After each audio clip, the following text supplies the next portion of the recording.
Nazi? No, I think he's just a regular old human. Just a regular human. Likes to hit shit with hammers. Well, hello everybody, and welcome to the continuation of the Sky Carver One Shot. We finally got everybody in one place, and hopefully, theoretically, we should be finishing up tonight. Yeah, I'm excited. It took me a minute to fucking remember what we did, but if memory serves, last we left off, you all had been sailing back to the port of Ariminum to return after the successful test of the Chiop-Li-Tor De Serr, or the Sky Carver. Along the way, you encountered a storm, which you assumed you could sail through simply by going a little bit higher. But then the bottom of the ship was struck by pillars of water. And soon enough, a few abyssal sea creatures were thrown onto the deck that you swiftly Gallaghered your way through, with only a few of you taking some minor damage. Suave questioned the thankfully remaining head of the priest and received some answers that Seto was none too pleased with you for having taken away from her realm, so to speak.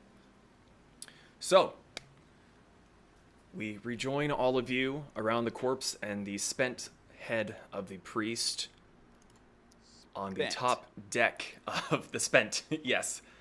You can only ask so many questions of a head before it is no more. Just as a reminder, can you reiterate what the questions and answers were? So, I have the questions. I asked, what is your master? They said Seto. I asked, are there more incoming? They said no. I said, is the storm you're doing? They said no. I asked if the creatures below are hostile to us. They said yes. I said, are the creatures below hostile to you? And they said no. Okay. Nice. Okay. And it is like two massive creatures, or is it one big thing? I thought it was 3. Is it 3 massive creatures? Okay. Big, shadowy blobs below that I don't want to fuck with. Is our ship still moving right along? Or are we kind of stuck still? The captain is still currently on the helm of the ship and seems to be wrestling with it, trying to keep it from listing too far one way or the other.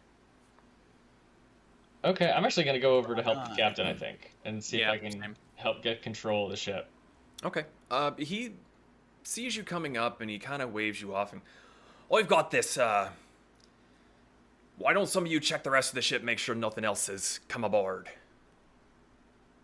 Aye, aye. I think we should go below decks, see if any of them managed to squeak by us.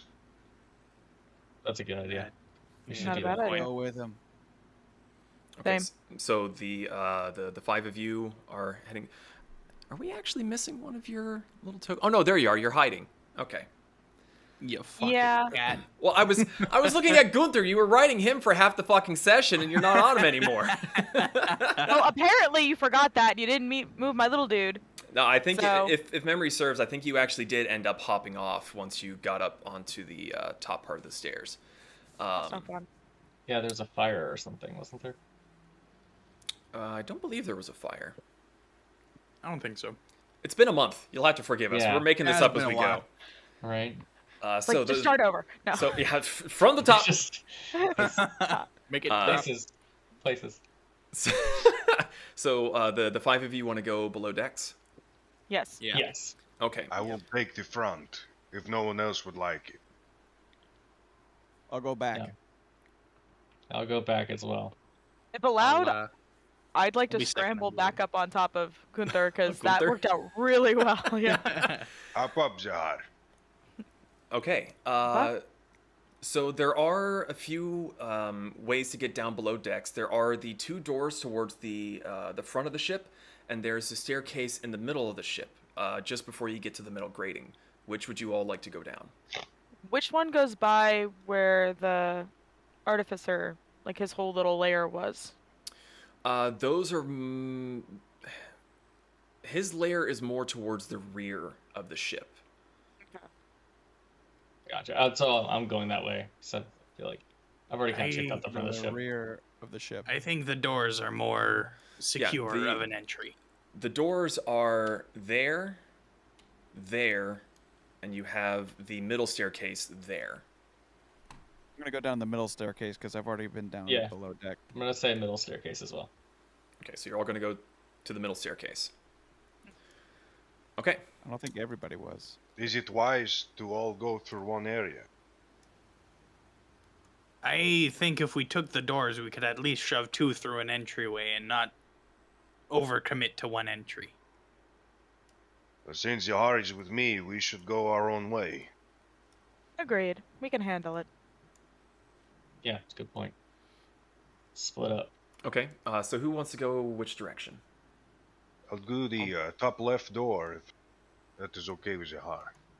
Sounds like a plan. Okay, so you two are going to go through the top door. Middle door. Or, sorry, middle staircase. Okay. So Gregor is going to go the middle staircase. Suave, you're going to go through the... actually, I'm sorry. right door. Let me get over to the combat thing so Stream can see what the hell we're talking about. Just and real Katoon? quick. I don't have permission to move my Yes. token. I don't know if that's Yeah, intentional. I can't move my token either. You know, I thought I'd fix that. I guess I didn't. Give me one quick second to tweak that. I'm okay if the dungeon master wants to control my token. I'm not. I don't He trust doesn't him one leave me bit. behind. You don't I'm trust fine. me? Fuck you. The will of Valkyrie leads me on. Okay.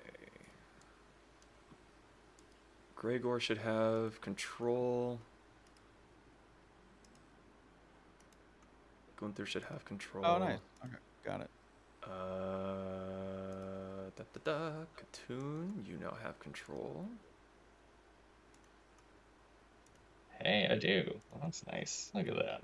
Rhineset, you have control, and Zahar, you've got control. Yeah. Okay. So that's the order you guys want to do. So we've got Gunther and Zahar going through the top left. Suave is going through the top right, and we've got Katoon and Gregor going through the middle staircase. Correct? Correct. Sounds right. Okay. Yep. So I'm actually gonna have to move you guys for this one real quick. So Suave, you are going over yonder way. yeah. And he's gone. Suave has left off the side of the ship. What a world! All right. and Not again. You two. Getting Team Rocket vibes.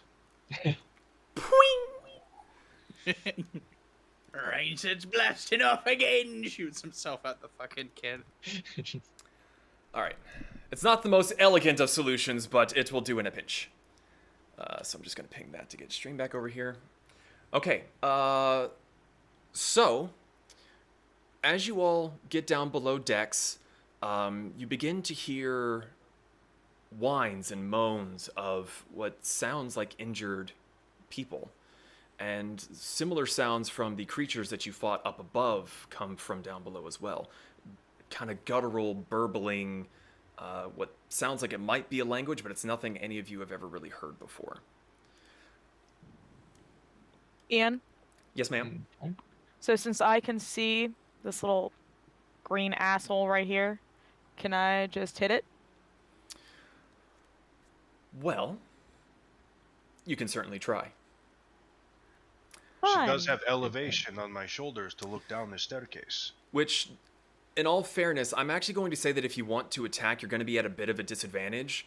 Gunther is tall as fuck, and he's already having to hunch down, so you're almost pancaked against the ceiling here. I will crouch to accommodate if this would assist her in a normal attack roll. All right, fine. So you actually see this creature as you step down. You hear a kind of dull, wet thudding sound as it is just stabbing the corpse of a crewmate at the bottom of the stairs.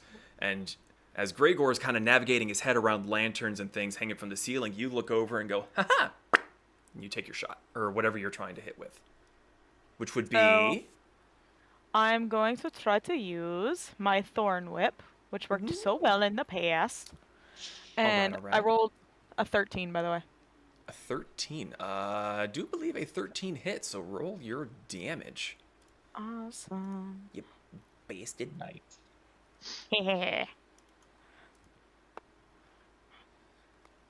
Let's see. Where is this? And that is 10 points of damage. 10 points of damage? What the fuck? Alright. Right off the bat. Goodness. Okie dokie. So...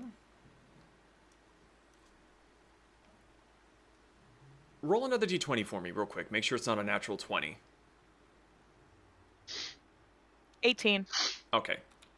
Because you do technically have sneak on this guy because he wasn't expecting you to come down. Right. So, I gotta tweak a few more things here super quick. Because I am so fucking prepared. Woo! Alright, so you take a shot at the creature and it howls out in pain. It's the guttural, like, seawater's coming up out of its lungs. And you can see from your vantage point, the cannon next to it has been shoved to the side. And you're able to infer that those first splashes that you didn't see anything were these creatures slamming against the side and forcing their way through the cannon holes. And that's how they were able to take these poor souls unawares. So, with that being said, I'm going to need everybody to roll initiative again because it is now aware of you. As it is now Let's do it. called out to its brethren. First natural 20 of the night. And it's on initiative! Well Three. spent. Let's go. Natural 20 or 22 for Gunther. 3. Shortly Or- behind is Ryan set with 20. Is mine not working? Wait, that didn't work. Wait. Ian. Hmm? If I were to scream out a warning to the rest of them, would they hear me? It's a little too late for that at this point. Damn. Because you didn't say anything, you just Whacked shot. them. You Yep. chose violence, which is always the correct answer. There we go. No, Knife. it is the question, and the answer is shot. yes. 12. Alright, sorry, one quick second. I'm getting this all sorted out here. So that guy's ready to go. Did I already kill it? No, that's your man down below. I That's, was like, that's that eight was as fuck. fast. I remember them being a little bit harder than that. That's what she said. 1, 2, 3, 4. Did I miss someone? I did. I did in fact say that. It's true. That's not what I Tis want. true. 1, 2, 3. There's everybody. Okay.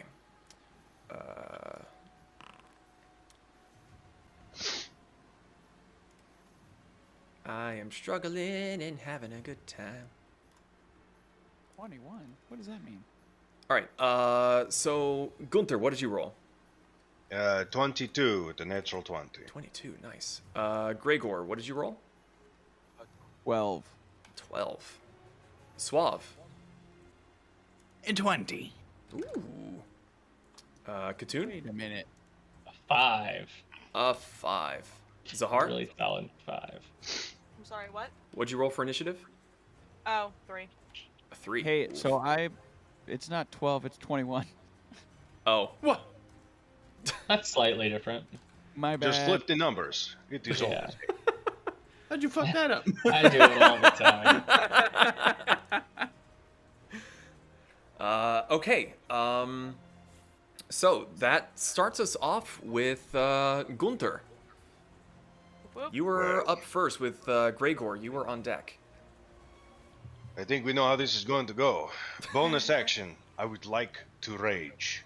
Alrighty. Rage time! And then I will run down the staircase into the creature that I can see that Zahar attacked. Okay. And I will whack it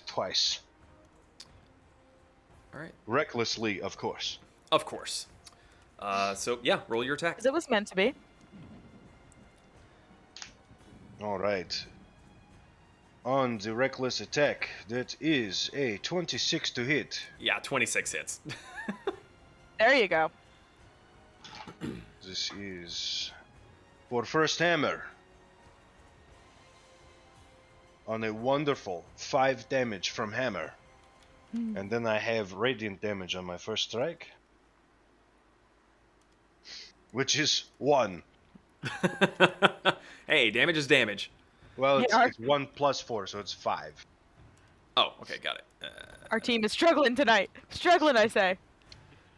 Then I Oh, will no. roll again for a second attack. Okay, this is 17 plus 7 for 24. 24 hits. Alright, this one does not have my fanatical focus. That is better on damage. That is 11 points of magical hammer. 11 points of... Oh, God. Okay. So Nice. you come down the stairs and you feel a brush on your head as Zahar whips her hand around to blast the sea spawn. And you look over and go, yes! And you take off down the stairs. You smack the bolt... Or not the thorn whip. You smack the same spot that she had hit before, and then you just come in with a second blow, and you're just bringing it down to a knee. It's already looking really, really bloody. Anything else you'd Very like to do? nice. That is movement bonus in your attack. That is all my turn, sir. Alrighty. So that's going to bring us to Gregor. As you come down the stairs, you hear muffled growls coming through the wall to your immediate left. All right. Well, I am going to basically move to here, which then allows me to see this guy. As is tradition. And then I'm basically going to move to here, or like up to So him. that's 5, 10, 15. Right, okay. And then I'm going to attack him with my battle axe for Cool, an cool, cool. 11. An 11 just hits. Hey, at least it hits.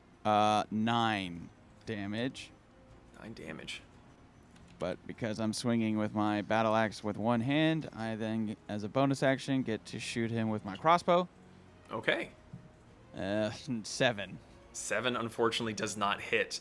Correct. So as you come tearing ass down the stairs, you see movement out of the corner of your eye. You skid to a stop, turn back around, just charge in, smack it across the chest with your battle axe. Leaves a decent sized wound.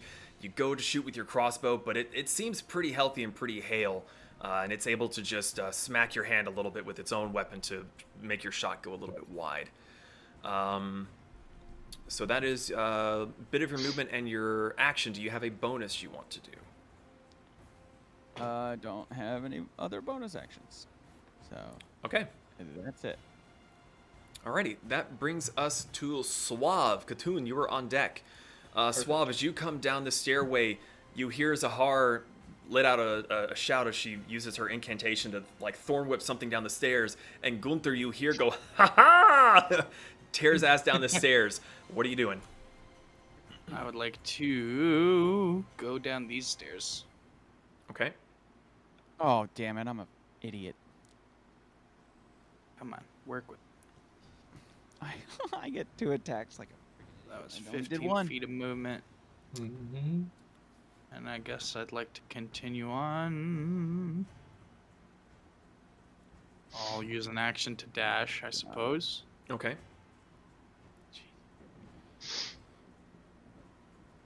All right. So you continue going down your staircase. You hear Gregor let out a shout as he enters into combat. You just All moving right. right along. So,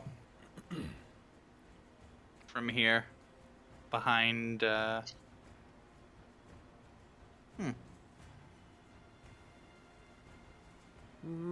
would like to cash. Do that.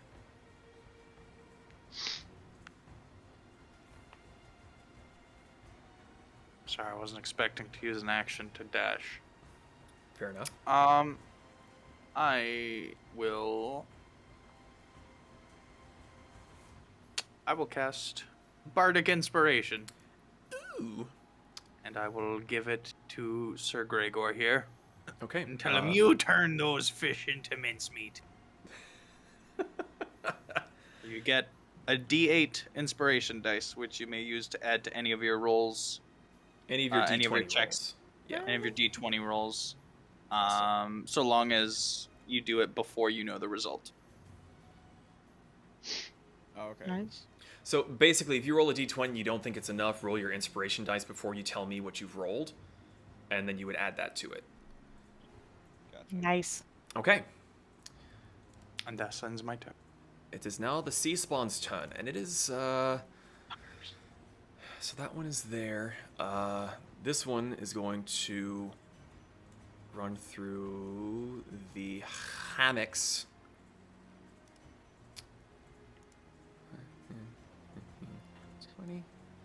Join its compatriot here. They are both going to make swings at Gregor. So, let's see. They do get multi-attacks. So the first one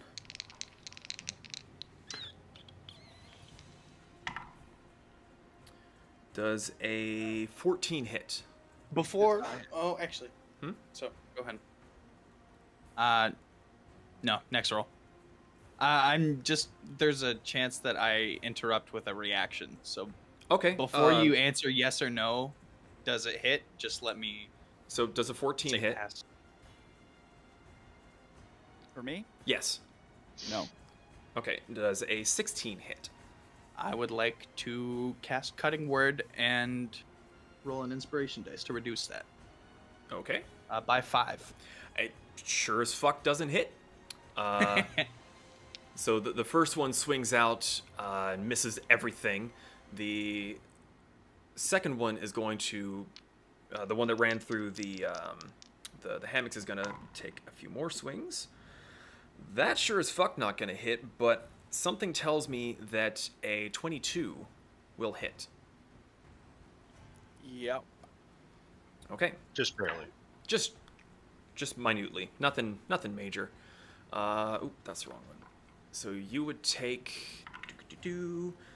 there's the roll I was expecting. You take 3 points of bludgeoning damage as it swings a club around the pole to hit you in your arm, or your shooting arm. Okay. Then that's going to bring me back over to yonder fuck that's getting the shit kicked out of it from Gunther. It is going to make 2 attacks on you, sir. You have advantage on your strike, sir. Ooh, okay. Well, 'Cause I I don't need to roll recklessly advantage attacked. on that because that was a natural 20. I would say that hits. Yes. But I'm also going to assume that a 16 does not hit you. A 16 does hit me. I'm going to shut my dirty whore mouth. Okay. Shook it, I say. I've got a lot of hit points. And you're raging, so fair point. All right. So the first one is going to be 9 points of bludgeoning damage. Already halved? No, before being halved. So that's 4. Yes. You round it down? Yes. Yes. 4. Math is hard. Shut up. It's Thursday. Math is hard. The Rude. next attack would be... That's going to be... It's 3 bludgeoning that's already halved. Okay. I laugh in this creature's pathetic attempt. It's just... just fucking doing nothing to him. Okay, that brings us to Katoon. You have seen your Goliath go forward, turn around, come back this way, and then you also see your bard come hoofing it around the corner. It's fair to say there's shit around to your right somewhere. Oh, for sure. Okay, so I'm gonna come around here. Yep, there they are. Let's see, it's 10. Swab hoofs it around the corner shouting fish slurs. Gonna put you in a brown paper bag with some potato chips. Mm. Oh, fish and chips sounds so good. There we go. I think that's my max move speed anyway. 5, 10, So 15, I'm going to 20. hit the guy right in front of me with my psychic knife. Ooh. I forgot about your psychic knives. Fuck. Psychic knives are fun.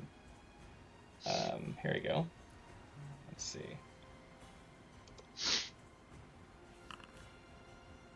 Okay, a 12 to hit on the psychic knife. 12 hits. Let's do some damage.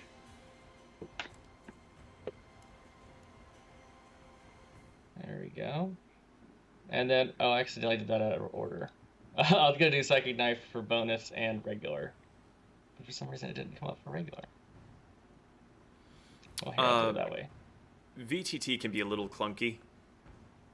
Yeah. Okay. Well, so that's the first hit. My bonus action, or whichever in order.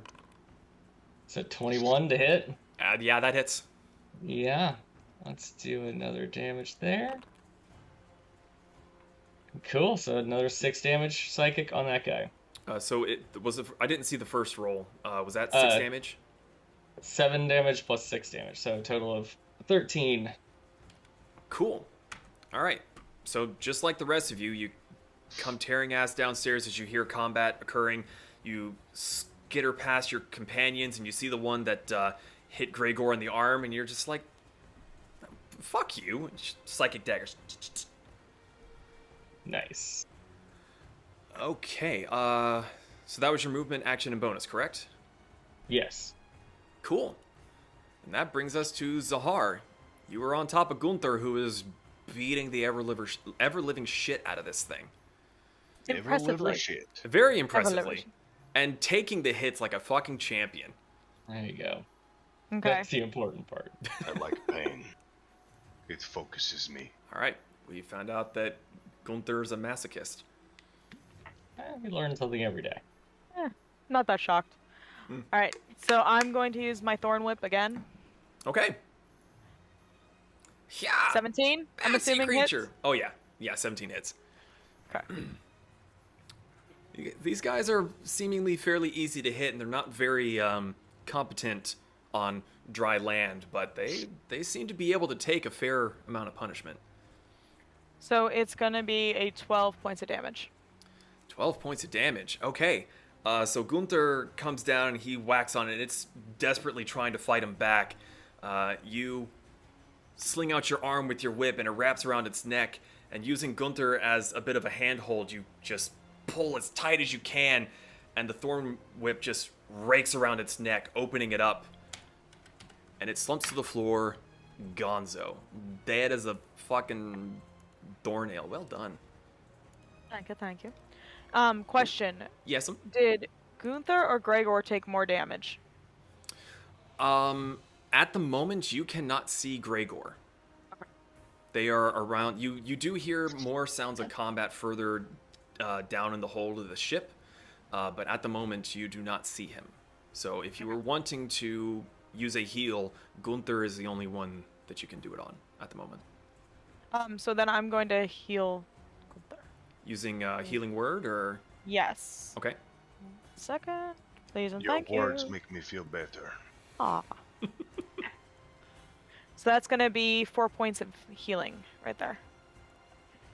All right. Outstanding. Cool. And you're going to stay put on his shoulders? Yes. Okay.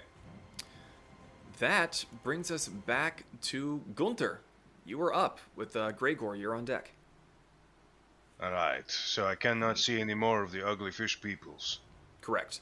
I do have 40 feet of movement, so if I could, I would like to move straight down the cannon laneway. My 5, full 10, 40 15, feet. 20, 25, 30, 35, 40.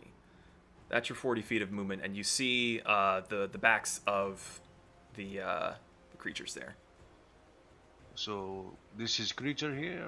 Oh Next to no, me? sorry. That's a shipmate. He's currently holding a hammer, and his chest is just completely opened up. You can see ribs and organs. He's dead.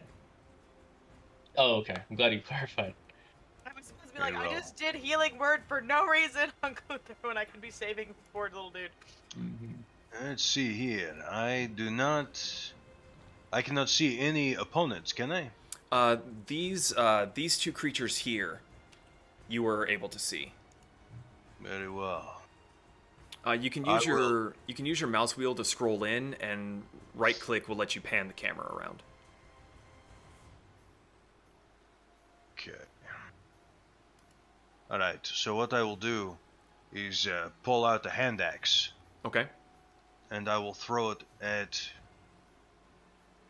this guy. That guy. Okay. Okay. Yes. Yeah. Roll for your attack. Let me check something very quick here on the. Oh well, cannot reckless attack because it is not melee. So here it goes. Don't roll a one. Don't roll a one. Don't roll a one. You got this. You can do it. That's a 10. Nice. A Don't 10 get those flips. unfortunately doesn't quite hit. You are trying to throw it through hammocks and their support beams.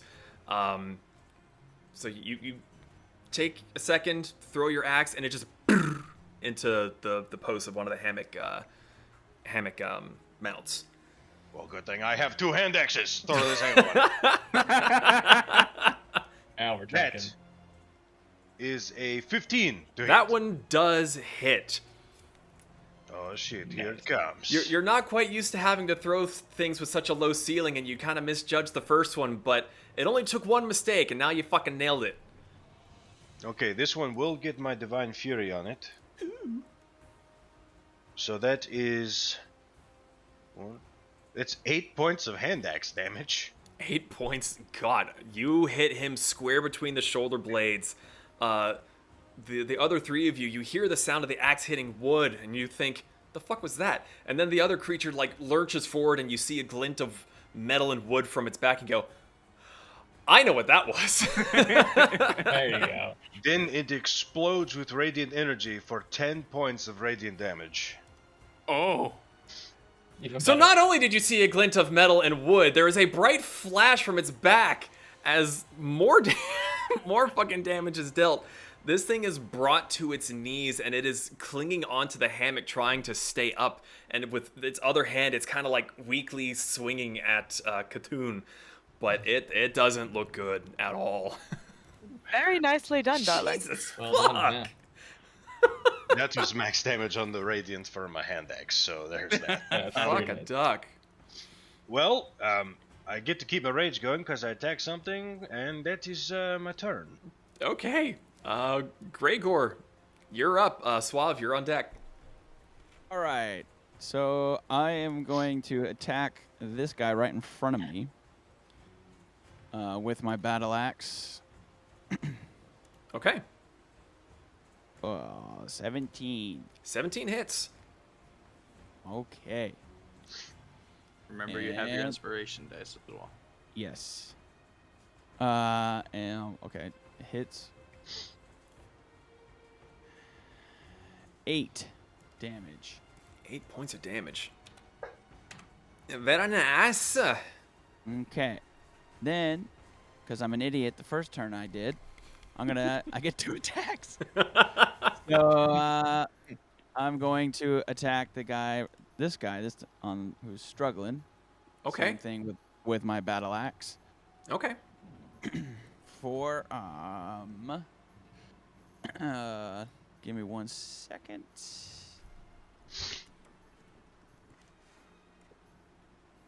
Oh, where is it? There it is.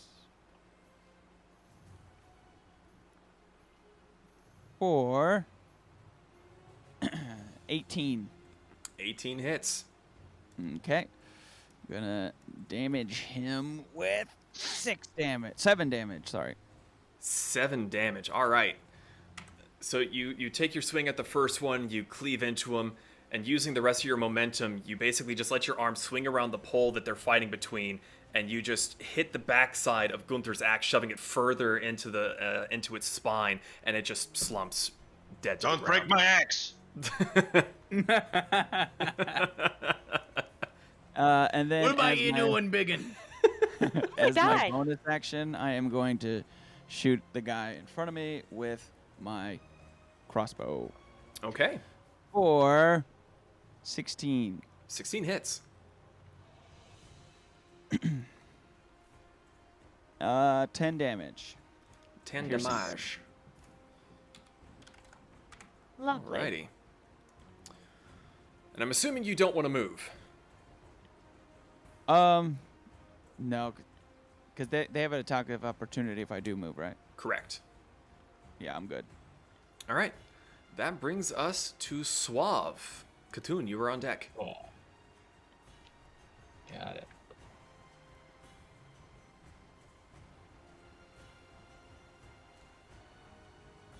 Okay. I would like to cast Zephyr Strike as my bonus action. Oh, here we go. Nice. And I would like to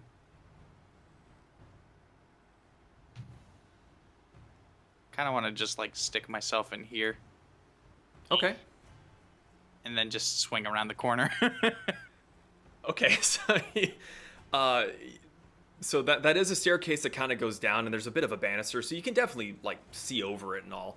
So you skirt around Greygor, and you just start like stabbing the guy like between the railing and. Nice. And because of Zephyr Strike, I do have advantage on this roll. Why the fuck not? Get that force damage in too. Hell yeah. That will be a 19 to hit. Yeah, 19 hits. Yeah. And I will do 5 plus 5 piercing damage plus 5 force damage. Okay, so a total of 10 damage. Solid strike. And Nice. Yeah. I would like to call that there. Okay, that's all you're doing for the moment? Around the corner and that's Yeah. all I want to do. Yep. Pretty much. You just come around, you're at the top of the stairs, you grab onto the bandage, you just start fucking shanking it, prison shank him. Okay, that's gonna bring us to the sea spawn. He's currently surrounded, but he does not look like he wants to back down whatsoever. So, he is going to make, he's going to make an attack at Greygor and at Suave. Because there's also a pole in the way, so that, yeah, anyway. So for Greygor, I'm going to say that an 8 probably doesn't fucking hit you. And then for Suave... For the attack against me, I would like to yell out, Miss Fishbrain! And use cutting words to reduce it by 8. Well, fine. A 13 doesn't hit you, does it? No, You unfortunately motherfucker. All right. That's all he can That do. was reduced by 8? Yeah. That was a 13? Wow. I'm sorry. Yeah, you're a dick. That's funny. That brings us to Katoon. Zahar, you're on deck. Perfect. Or I kind of technically, push you're on Gunther. forward and shove this dead body out of the way. Okay. Get up behind this thing, and I'm gonna knife him. Okay, so you will be flanking, so you do have advantage on it. And I'll actually, just for the sake of accuracy. Okay.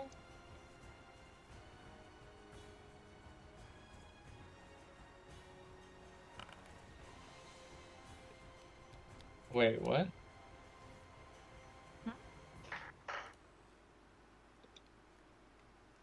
Oh, Yeah. there it is. Okay, so 19 to hit, Yeah, 19 hits. and then damage on the main attack. So 5 damage on the main. I'm going to use my bonus action to hit him with another Psychic Blade. Alrighty. You are still flanking, so that has advantage as well. Sweet. Is that another? 19 to hit. Wow, okay, cool. And then... You don't want to cutting words that? Oh no, your reaction's already gone. Right. Another 8, so a total of, let's see, 13 damage? 13 damage. Oh, Jesus. All right, how do you want to do this? I think as I kind of like slide under on this blood as I cut around, since I don't have anything in my hands, I just kind of go up like I'm gonna slap him on the back of the shoulders, and both blades appear, and just knife him in both shoulder and pull back. Okay, so you all see a little bit of a blur of movement through the hammocks, and as Katoon kind of slips on the blood, or looks like he's slipping on the blood, it was totally planned. He just catches himself by stabbing both daggers into its shoulder blades and just drags it down onto the ground. And you hear a gurgling sigh as sea foam and blood come out of its mouth, and it is dead.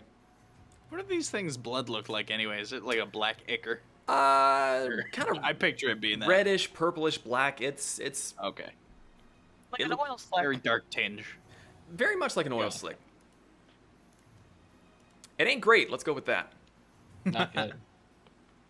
Somebody's gonna have to clean that up. All right. So, as Katoon gets up, a little bit covered in blood, none of it's his. Monkey All you pox. hear is the creaking of the ship as it floats through the sky, the rain hitting the deck above.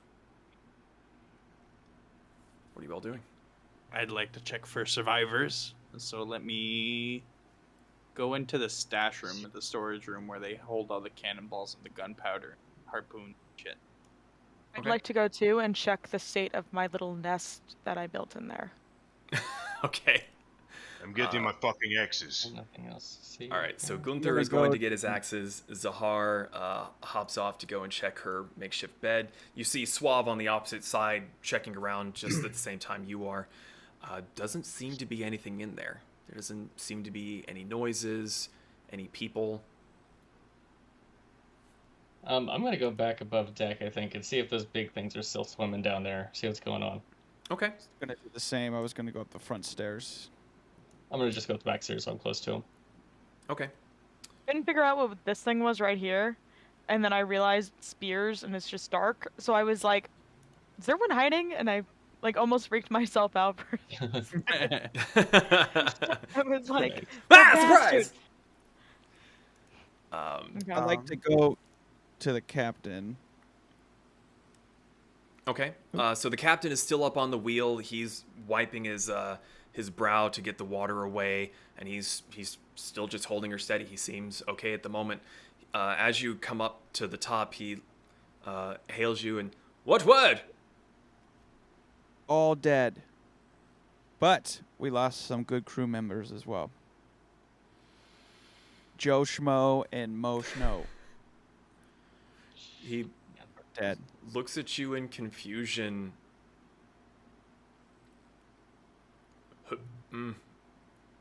It's sad we lost some of the crew, but every man knows what they are getting into when they travel through Seto's domain. Ian, Sir. is there a bilges on this ship? Not that you have Hey, seen so far. There is a way to go lower into the decks, yes? Yes, there is a staircase that goes further down. I'm going down there with my hammers out. Okay. I follow. I'll go as well. Oh man, I'm We're upstairs. not done clearing. Alrighty. So You guys have fun. Well, you don't know what's happening down there. So I while know. those three are going downstairs, Katoon, where are you at? What are you doing? I'm Oh, peeking right, over you're the looking edge. over the edge. Perception check, please. Natural 20, natural 20, natural 20, natural 20. You shut your mouth. Do it, do it, do it, do it, do it. 17. Kevin Not too bad. You know what? That's pretty good. Yeah, That's, you that's, know. We that's will accept. Good job. Kind of. So you peer over the edge. It's really hard to tell the difference between the shadows of waves as the lightning flashes down below, and whether or not it's the shadow of the creatures that were supposedly following you. You Gotcha. definitely do not get a sense of, oh, we're in the clear. You're more in the sense of, I don't know if it's down there. I don't know if it's not. I'm really glad we're up here. Gotcha. Okay. Then I think I'm gonna walk back up towards the front of the ship. Okay. Can I see, like, do those grates go down into those ballistas? Is that like a separate room? You are able to see down below. I don't believe that you went down there to investigate. I believe you went up into the crow's nest. So you do look down through the crates and you see the ballista. But as far as if there's a way to get in there, you're not 100% sure. Gotcha. I don't see anything like kind of moving around down there or anything, do I? Do you have dark vision? That's a good question. Yes, Yes, I have might be dark a vision. maybe. Yep. Okay. I Then make a straight perception check for me. Okay.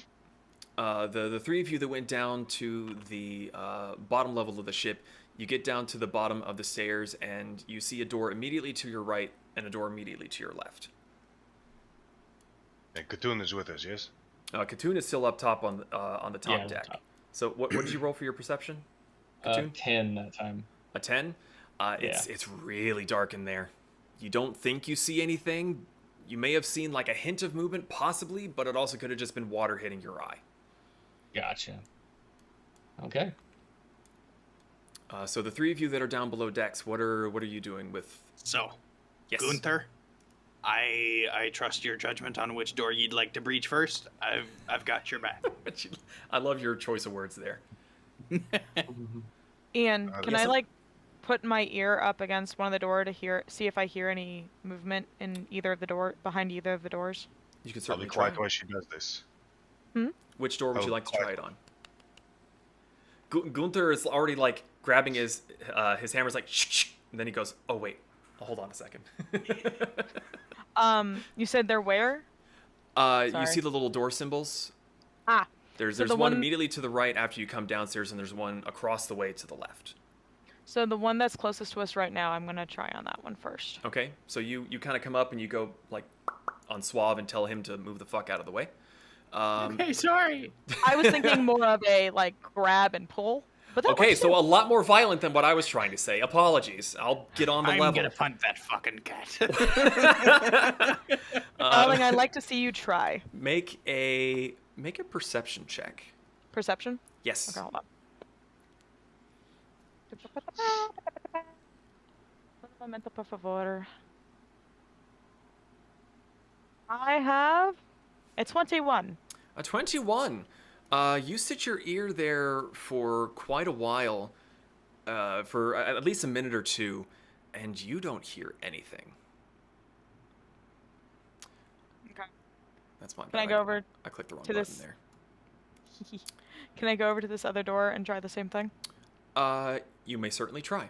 While she is doing that, Gregor and Katoon, what are you doing since you are away from the group at the moment? I am at the back of the ship. Sorry, stream. Looking at. Whoa. Sorry, I did that for the so the stream can see something other than just darkness. Okay, so you're at the back of the ship. I'm at the back of the ship looking at this bright thing. Okay, you just looking at it. Are you inspecting it? I guess I'm inspecting it, yeah. Okay. Because I just noticed it.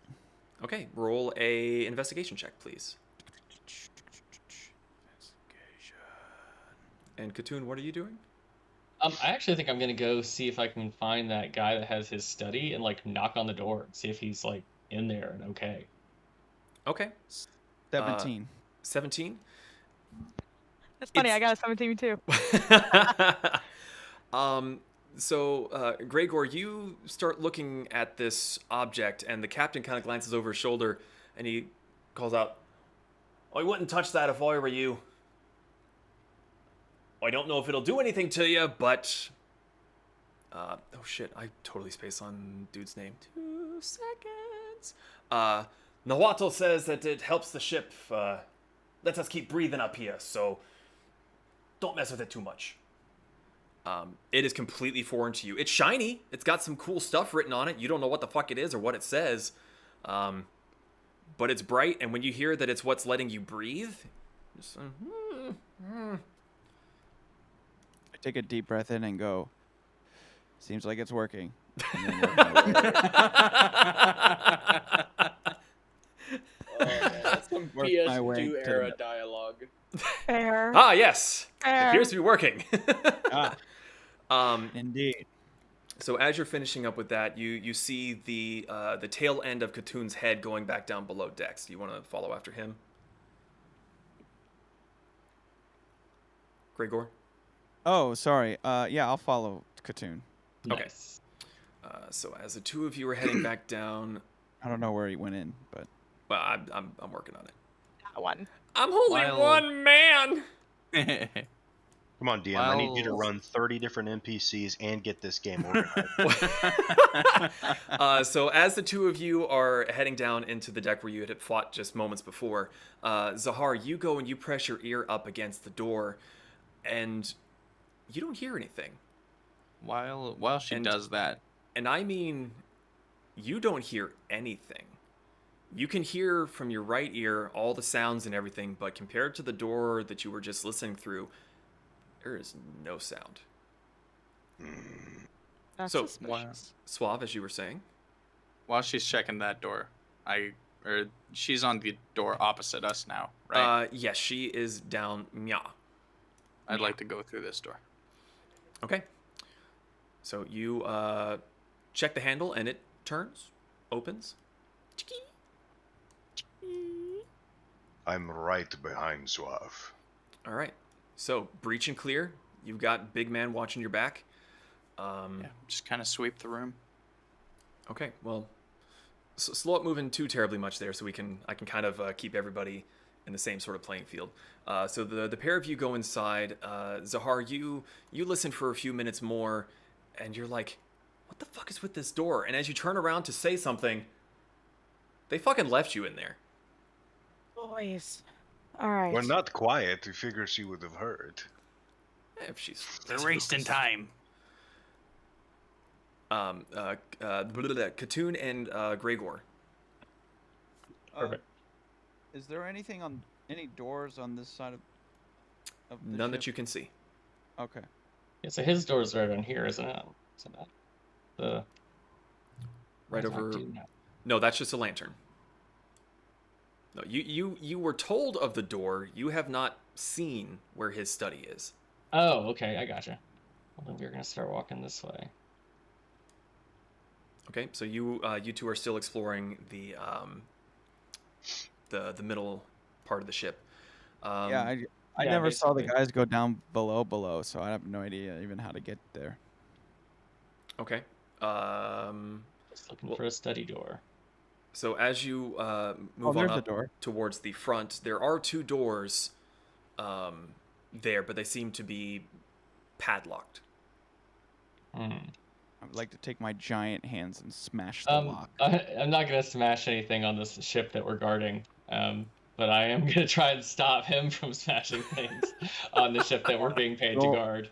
In there. Here, let's see if we can just get the door open. I'm gonna try maybe a lockpick. I have thieves' tools. Okay. You can try to pick the locks. Roll a d20, add your dex and your proficiency. Let's see. Would that just be a sleight of hand roll, or d20 light? Yeah. So just roll a d20 and then add your dexterity modifier and your proficiency bonus. Okay. So for you, that would be. Man, I really don't like using VTT for stat upkeep. I'm just gonna open up D&D Beyond. Fuck it. Where are you at? Plus There you are. 11. So I just don't know what my proficiency is. Should be 3. So I you believe, would right now. be you'd be adding 7 to a D20 roll. Wait, I just I rolled the wrong thing. D&D Beyond is so much more useful and user friendly. There we Yes. go. I rolled a 9 because that's what I'm rolling like on all checks today. So you try to caution Gregor from smashing it. You're like, just move out of the way. Let me have a go at it. You use your tools and you get in there. You're really struggling. This is a good lock. You're not quite able to Yeah. get it open. Okay, I'm gonna walk over to the other door. Maybe it's an easier lock. Maybe I can I'm get in also this way. gonna knock on this door. Just knock on it. Okay, you knock on the door and you wait a second. Oops. Sorry. Don't You knock response. harder.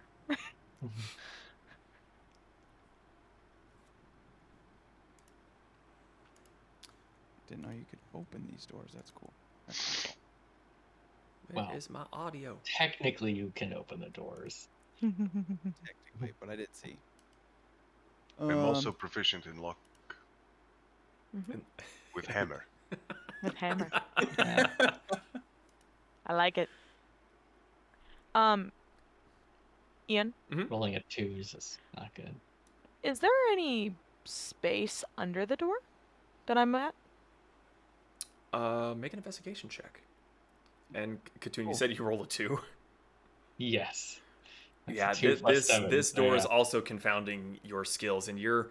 Oh no, I didn't roll a 2 this time. I didn't roll again yet. I meant last time I rolled a 2. Oh, what was your current roll? For the door? I did not do my last 2. Well, While that's happening, can I run back up to the captain and ask for the- 25.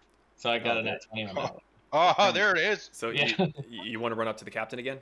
No, I don't. After I see him getting Pop the door So open. you turn and you start to go up the stairs, and you hear the telltale chink of Yeah. something being loose. And you go, "I'll be back."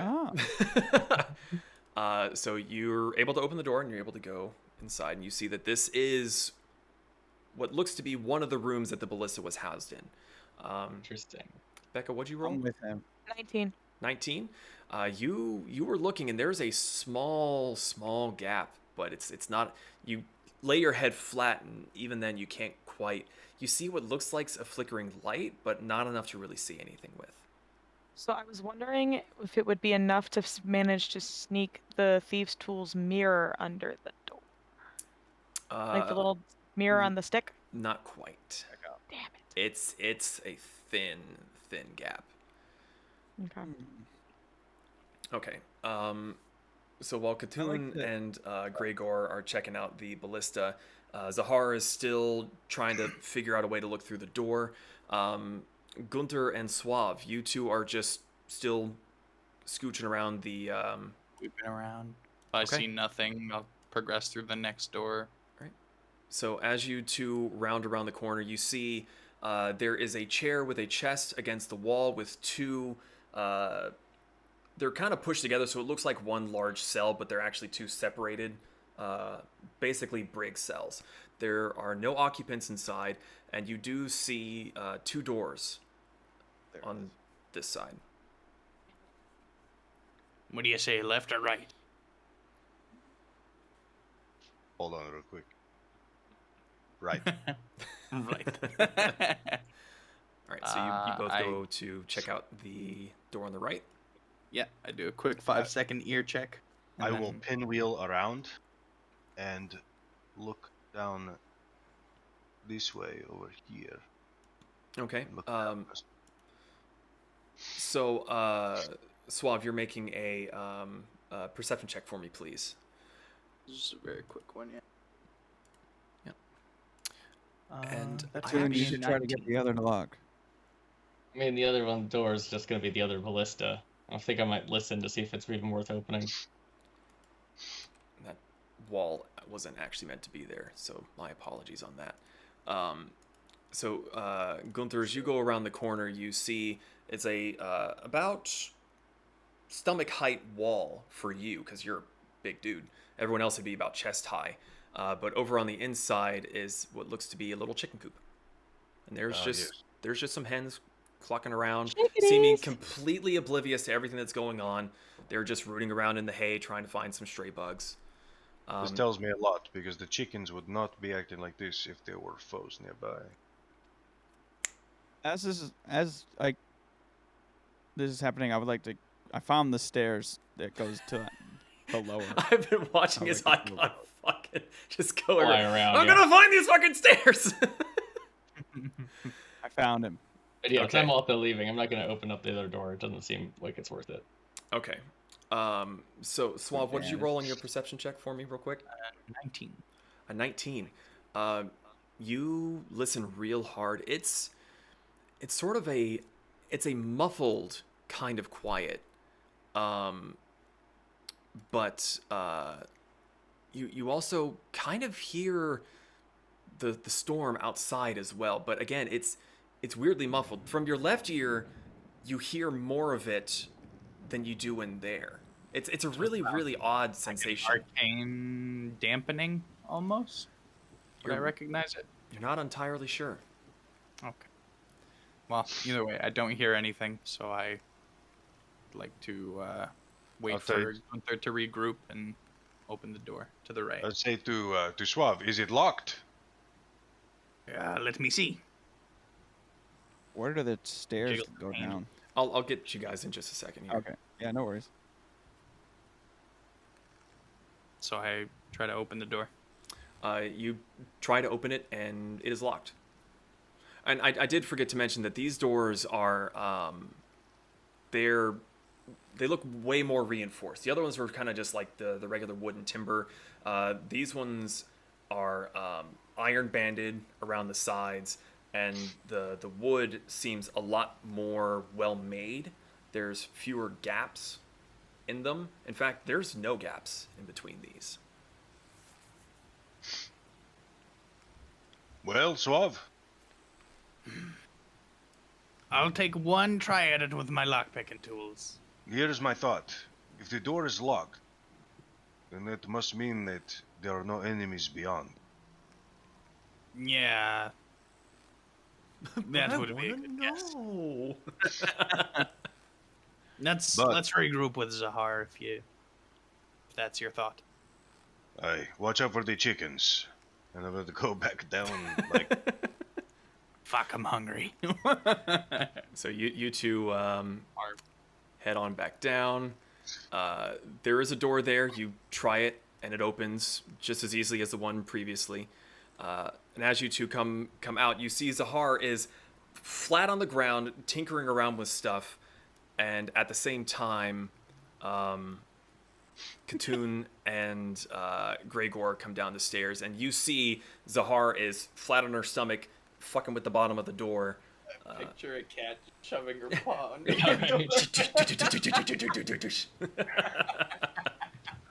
want to know Like, something that's really, really sad? Is I can literally hear my cat doing that right now. Under the fucking door. Oh, that's Zahar, amazing. you're broken the fourth wall. All I Go hear through is that door. thunk, thunk, thunk, and I'm like, it's either Zeke or the cat, and either way. Dahar, is this door locked? I haven't tried, but there's something odd about the sound, and I don't want to open it before I have a general idea that I have either Open it. people who are here who haven't left me, or You're taking that too there long. is an enemy on the other side. Well, I'd rather not let something sneak up behind you, so we clear it behind you. If we're rescuing Appreciate it. crew, I try to open the door, guys. I'd like to open the door. I'll get Okay. on the opposite side of the door. I like how I'm just laying there and both the guys are just like reaching over my like Yeah. prone body. Just like, So, I will Gregor, pick Dahar All up just like if she standing allows right it here. and put her on my back. do you let him pick you up? kind of roll my eyes, but just go with it. Like, Okay, so Gregor reaches over you to grab the handle, and then you feel just kind of like "Ugh," as you get lifted up by Gunther and just kind of plopped back onto his shoulders. You try the handle, and it's locked. Any of you I'd like to can knock. get this open? I could give it a shot. I got one a minute a second ago. Let's Alright. see. so, Housekeeping. Walk up, housekeeping. hit him with About to be knock knock FBI. only a 9. That's a 9. Well, This door is just as confounding as the ballista door. yeah, that didn't work, guys. This one's a tricky one. Zahar, is it Try. worth it to go in? There's enough of a Always worth mystery that I going. wish to know what is beyond it. I too have some thieves' tools, but I don't know if I have any lockpick. Give me a second. The lockpick is in the thieves' tools. Okay, and Yeah, then so can I try? Are you proficient with thieves' tools? I believe so. If Un it, momento, por favor. if it's down in the bottom left where you've got like tools, languages, and proficiencies, Yes. okay, then roll a d20, add your dex, and add your proficiency. Of course. Dex. The bane of every D&D group. Doors. Doors. Doors. Well, that's fucked. Gunther, would you like to just smash it? I don't know if it's a good idea to break the door of a ship we are being paid to guard, though. I would like Good to door. try to take it off its hinges to not damage the door. And So then how we do can you put it wish back to later. try and accomplish this? I would like to find something. Where did I see something? Does anyone have a crowbar? I have a Hinges crow. That's on what our I was side? gonna do. A crowbar and a hammer. Why the fuck do you have a crowbar? Why not? Dungeoneering kits actually have crowbars, I think. Yeah, Oh. I have an adventuring gear. I have Yeah, a it's hammer all- and crowbar, so I would like to stick Yeah. the crowbar into the hinge and bang out the hinge pin. Okay. Fine. Is the hinge facing us, or I would say make a strength check. Yeah. Strength check. Well, Yeah. Curiosity may have 21. killed the cat, but satisfaction brought it back, and I want to know what's behind this damn door now. 21. 21. So you get the crowbar in a place that you think is pretty good. You ready the hammer. You give it one good mighty whack. I need you to make a dex save. There it is. Right. I'm going to shield Zahara from whatever this is. it's a Sick. trap. A 6? Yep.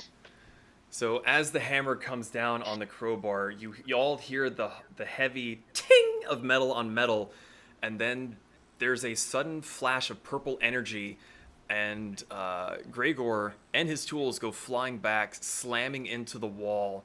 You take Ruh-roh. 4 points of bludgeoning damage as you crack your head on the wooden wall behind you. The door seems unfazed. Must be a I think protected we door. should speak to the captain about this door instead of trying to hurt ourselves opening it. Yeah, I agree. Maybe leave the door alone. Tell the captain the ship is clear. I don't know. Maybe a second try would do better. Come on, Gregor, get up.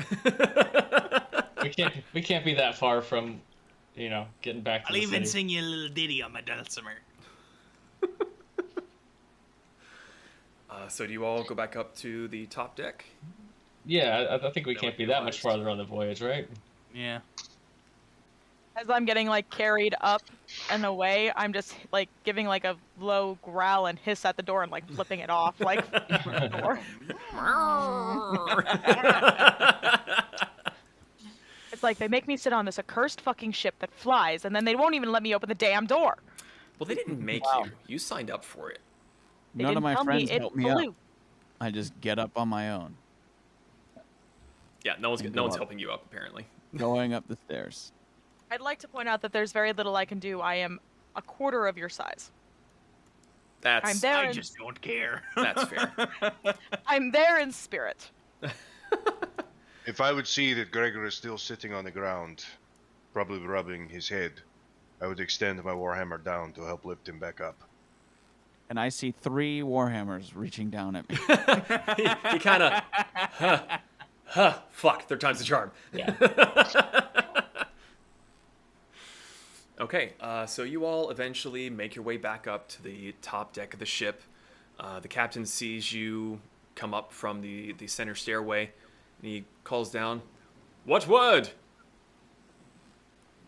What are behind those doors down there? We worry that either there's survivors back there or Yeah, monsters. we cleared all the ship except for those doors. Yeah. It depends on what doors. There are many down there. The one that snapped Reinforced. Gregor back like a child. Reinforced doors below the below deck. That would be Nawatl's study. He is quite protective. He kind of But he is cared to he's trying to help. peer through the rain at Gregor, who's kind of rubbing the back of his head. Looks as if you are lucky to have come with just a knock to the head. I would not try it again. I want to have a word with this man. I'm sure you will. After hearing the combat, he is not likely to emerge until we reach port again. How far away are we See. from port? That is an excellent question. And he kind of begins looking around, and he sees Benji near one of the railings. Benji, thoughts? And you can see Benji is over by the railing, and he's peering far out over the... He's not looking down, he's looking out and up, trying to just get a glimpse of anything. He looks back, and he's shouting through the rain, "Unsure, Captain! It's hard to see anything in this storm!" Captain's kind of barks out a curse that none of you are familiar with the language, but it doesn't sound great. We'll just have to keep heading east and hope for the best. Okay. Zahar's gonna kind of slink off of Gunther and kind of go up to the captain and just be like, out of curiosity, would there have been any precursor to this ship and this voyage that you believe that may have upset a goddess? So far as I'm aware, this is the first of a kind. I'm sure Seto's none too pleased about flying ship being taken from her domain of the seas. So Seto is nettled. Neto de Seto.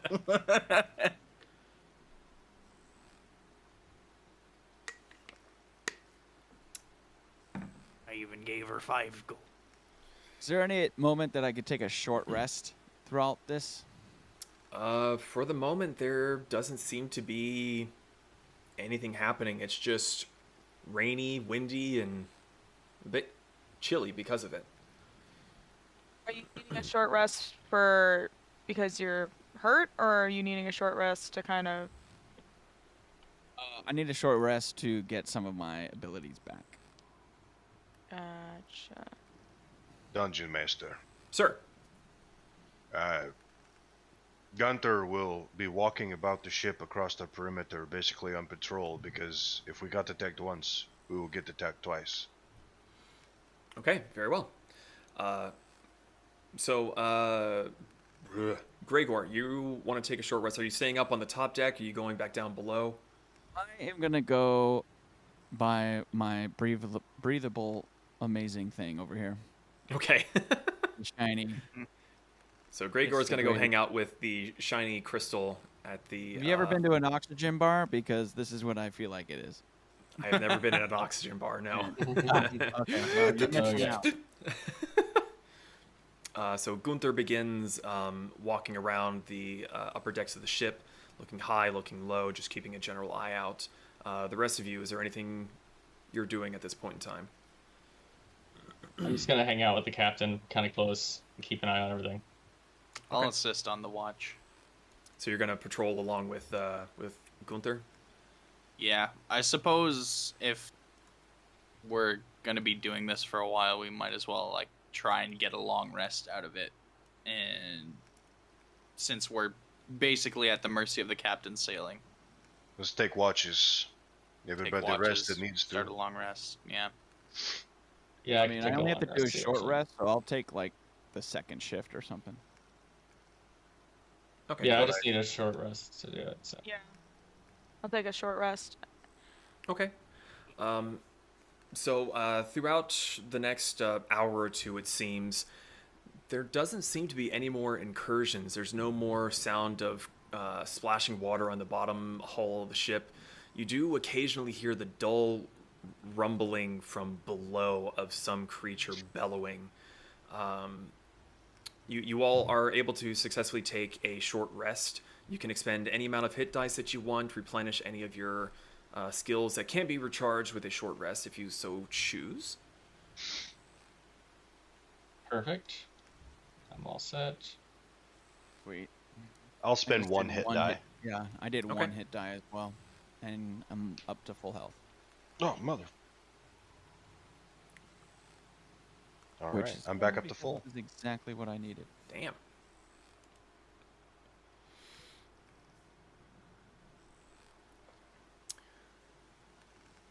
Now, Ian, I will say, like, during the short rest, there was a moment where I debated going back down to my nest, but I'll probably just be laying next to Gregor and just kind of, like, kind of curled up, not touching him, but, like, close enough to be like, this is my spot now.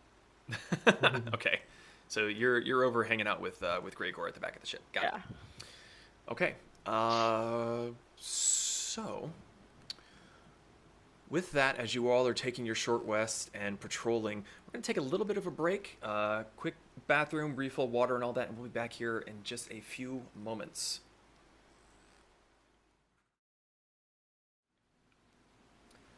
And we are back. Hello. We have snacks. We have gotten drinks. We're ready to finish this up. Wrap bitches up. So, when we left off, you all took a short rest.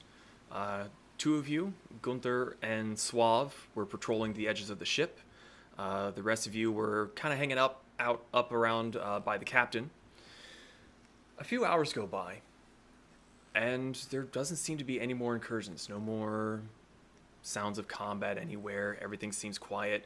The other crew hands are busy running around the rigging, making sure that the ropes are tight, that nothing has gotten loose or is twisting too much in the wind. The captain and the first mate occasionally shouting an order or two and scurrying to take care of whatever needs to be done.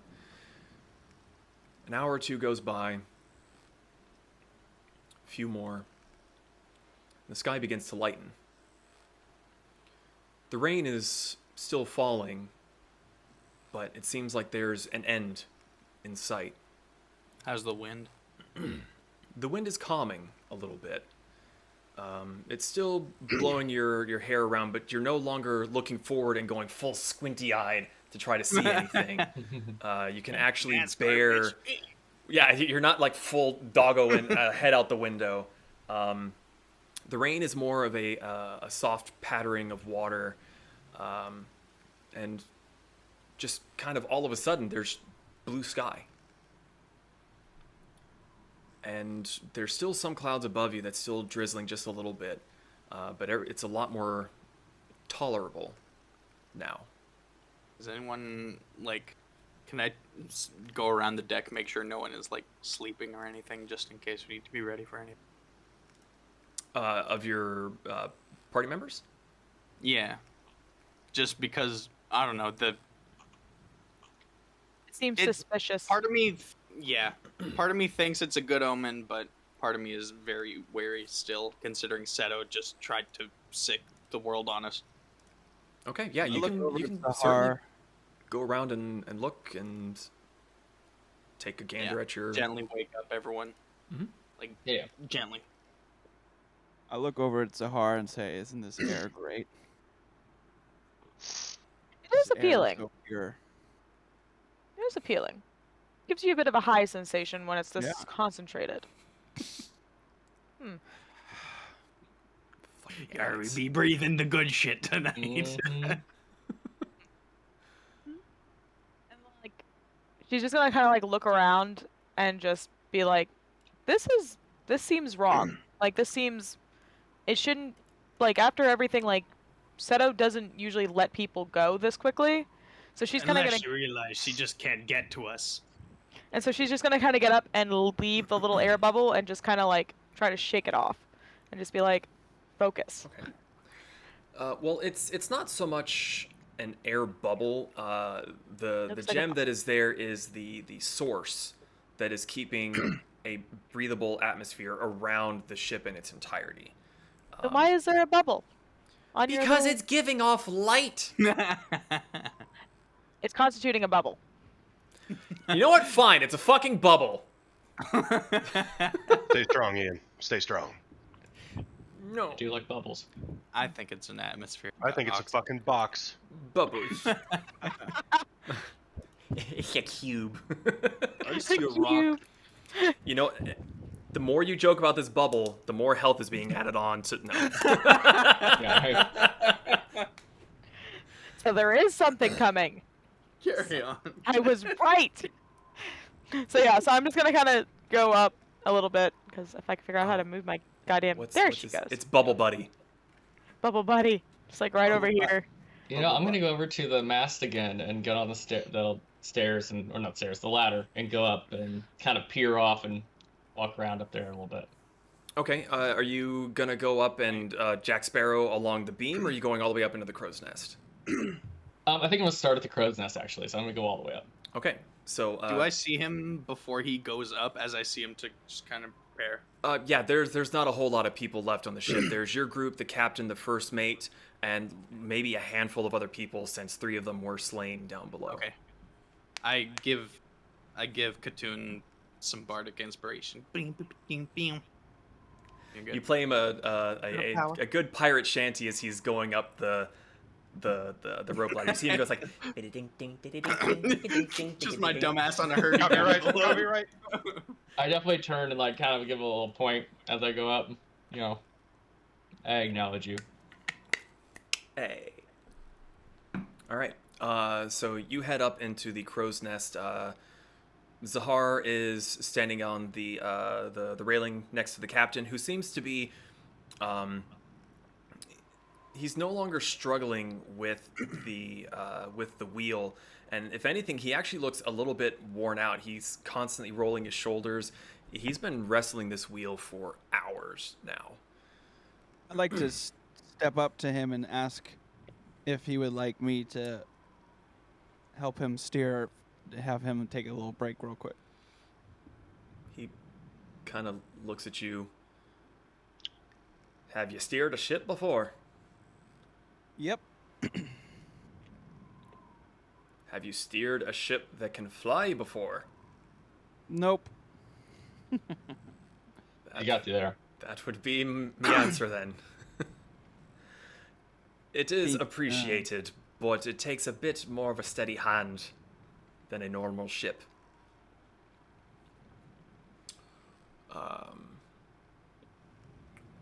So, Katoon, as you get up to the top, Gunther, are you still patrolling? Yes, I'm walking around enjoying now bright sky, giving thanks to Valkyrie for the change in weather. Alrighty. So Katoon, as you get to the top of the mast, and actually anyone that wants to make a perception check may try.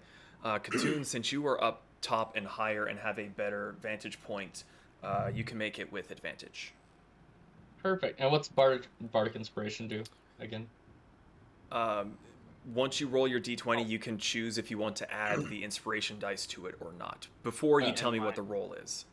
And my inspiration dice is a D8, so you have a plus D8 to your next ability. I'm going to use my bardic inspiration at advantage and see what happens. Okay, so it's a 16 plus 8, so 24. Okay, 24 for Katoon. Dirty 20. Dirty 20. Yep. Just those two? Yeah, just them two. Okay. So, Katoon, you have a good eye line. Oh, fuck, I got him. Get out of here. You have a good eye line of this from up here, and Zahar, you see something as well, but you're kind of confused by it just from your particular angle. You kind of hop up onto the railing to get a little bit higher. The two of you do see landmass off in the distance, but you also see big plumes of black smoke. Okay. Coming Well, from the that's not good. landmass? Yes. So, is everyone above deck? Yes. I believe so. Okay. I think I'd like to cast my Psychic Whispers ability. It lets me grab 3 people, so I'm just gonna have to grab everyone except for Zahar, probably. I think she's the farthest away. And I think I just roll a 1d. I think it's a 1d6 to see how many hours it lasts. But we can just communicate psychically in any language at all times from up to a mile away. So I'm gonna go ahead and do that. That's pretty fucking dope. So I think it's a 1d6. My FM radio tunes to your head. Yeah. I'm hearing voices again. Fuck! Okay, so for 5 hours, the entire team minus Zahar. Sorry, Zahar. can speak telepathically. So I immediately make a connection to everyone and tell them about the plumes of smoke because she's already seen it, and say that I'm not sure what direction I'm facing exactly at this point, but there's definitely something burning in that direction. To be And fair, about the I don't think I landmass. would want to be in your boys' head. So Yeah, see, we really spared you, to be perfectly honest. So the three of you suddenly hear Katoon as if he is standing right beside you. It's a little bit startling because you weren't expecting it. I start looking around me. He's nowhere to be seen. What the fuck? He a ghost. Well, Suave, you know where he is. You played him the ditty. I'll actually say, after I say that, you can respond here, or just out loud. Here? In your head, and say you did it automatically. Here? Does anyone have a response to the giant fire? Let's go towards it. I go tell the captain immediately. I just run up the side, tell the captain there's fire on land. Okay. We have Katoon in the crow's nest. He's talking to me in my brain hole. I don't know what's going on. My brain hole. The captain kind of looks at you a little concerned. I mean, you are Fire a little on bit land. haggard. Like you're still sort of drenched. You're just now starting to dry off, but you're just like, I hear voices in my head. There's fire that way. You know, when you say it like that, Captain, he may not have technically put it as best as he could, but there is in fact a fire. I try to say to Land. Katoon in my head. Is it like fire or is it like the town is burning fire? I describe like dark black pillars of smoke is the best I can tell. Okay. But I it's relay this to the captain to the best of my ability, trying to stay calm and matter of fact. And even Zahar, who's standing up on the railing, is just like, Can I persuade him to believe me? he kind of. Dude, it's right there! Wait, he can't see it yet. He's not in the I basement. was right in the next to crow's him. nest. Oh, It's right back in there! fuck me, man. Fire. You guys. I want to walk by them while they're arguing about this, and go over towards like the most forward point of the ship, looking out towards the smoke, and just say, "It looks like fire is on the horizon." So Gunther goes to the Kept front, hearing all looking this, at me. just strolling along, looks over the edge, and goes, That's fire. It's on fire! I try to make him see it. I mean, you guys keep talking. I don't have a chance to emote as a captain. Go ahead. So you're all gesturing this. He pauses because he's concerned about the voices in your head. But at Zahar's gesturing and you and Gregor and all, he looks ahead and you see his face kind of pale just a little bit. Well, that cannot be good. Keep on your toes. He looks over. Benji, what do you think? How long do we have? And Benji is up at the front of the ship, across from Gunther. And he looks for a second, comes back and reports less than an hour. Maybe a bit more, depending if the winds change. It looks bad, Captain. The whole city's ablaze. Can we communicate to anyone on land? Do we know anyone on land that we might attempt to contact? Via magical means, perhaps? And tell them what? The city's ablaze? Something. We're stranded out in the air. Where do we port? The good thing about a flying ship is you can land damn near wherever you please. Maybe we could evacuate people. We must get closer before we know for sure. Either way, the Legion is stationed there. There can't be anything that could take the Empire out that easily. Katoon, what's your passive perception? That's a good question. My passive is perception 16. 16. Yeah.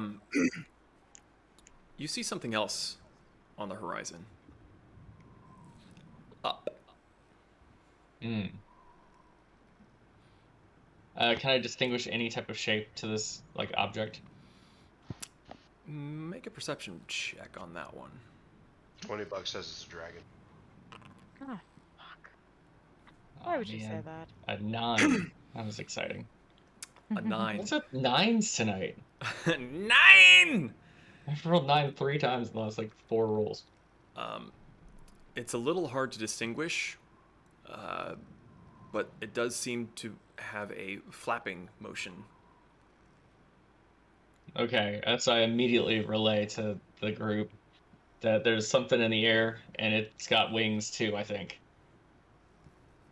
Captain. Does anybody have Winged. a paper? A what? A piece Fucking of paper. Flying creature. Captain. He looks at you and he's just like, nah, fuck it. How far out? How far out, Katoon? I'll do my best guess. How would I best guess that? Insight, maybe? Make an intelligence check. See if you can math this out. Okay.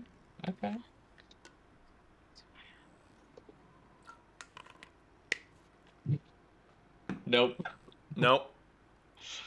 You Yeah. what was it? A 5. A 5. Suave, you look up at Katoon, he's like, fuck. He's like, no idea. Pretty far. A random number like 11. No idea.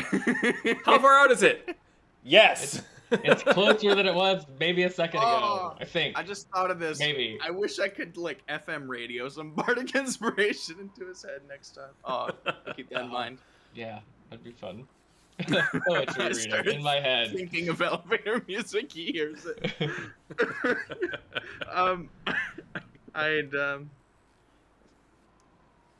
So two things. I run to the front of the ship to try and see. Wait, this we have creature for ballistas myself. on the front of the ship. To everybody, like we have ballistas. We should probably get them out. Okay, so Suave is running towards the front of the ship. Zahar? Can I? Who's closest to me now that Suave has dashed away? The captain and Gregor are still there. Can Okay, the so I'm captain gonna. hear me from the front deck? This is an important decision. Well, you did see him shouting to Benji, but Benji did have to come back a little bit of a ways to be heard. Yeah, I just try and spot the thing myself as well. Okay. So, Zahar, what were you? Two things. One, can I hand my, let's see, what is it? Periscope rod to Gregor so that he can look through it and actually be able to hopefully tell what the hell this thing is? And two, does the captain have any paper on him, or is there know of any paper that is close by? So you hand the telescope to Gregor so that he can try to take a peek if he wants to. Of course, he doesn't have to take it. Nate. I'm so sorry. I thought you were saying Gunther. Yes, I have paper on me, and I give it to her. It's well, a tiny piece of scrap. She was handing you the periscope to take a look and see if you can see what's coming. Sure. Okay, then I look. My So bad. that'd be a does I'll it also give take you his paper. so God. the captain kind of looks at you and he looks down at himself and he is absolutely soaked, and before he can respond, Gregor's like, here you go, give me that. So you trade items. I also, in that trade, I look at the captain and ask if there are any keys that we can use to unlock the ballistic, the front two cabins for that stuff. For what purpose? He's trying to see if we can deploy the weaponry. What purpose? I don't know. Let me check. And then I look through the periscope. The periscope, does it give any advantages, Becca? Zahar? Madame? I'm looking. Hold on. So it'd be helpful if you told me things. Thing. It's been a minute since I've looked at that particular item. I see Gunther No. nodding his head. Let me take a look real quick. It does not. It is sad. Did I anyone thought it tell did. the captain that we saw the thing in the air with wings? Yeah, that's what Suave I was did. gesticulating about. Okay. Yeah. So anyway, so it does no advantage, so that was completely pointless of giving him the thing. But in the meantime, I'm gonna take my paper. Well, It added drama, so not pointless. There you go. Give me just a I'm second. take. here. Let me look at something. I am taller. I just want my paper. But you're not taller than where I am. That is true. It was not doing the thing I was thinking it was doing, but I just wanted paper. Well, Okay. there you go. I see. Okay, so I gotta you take the piece of paper, and what are you doing with it? City is on fire. Get your ass out here.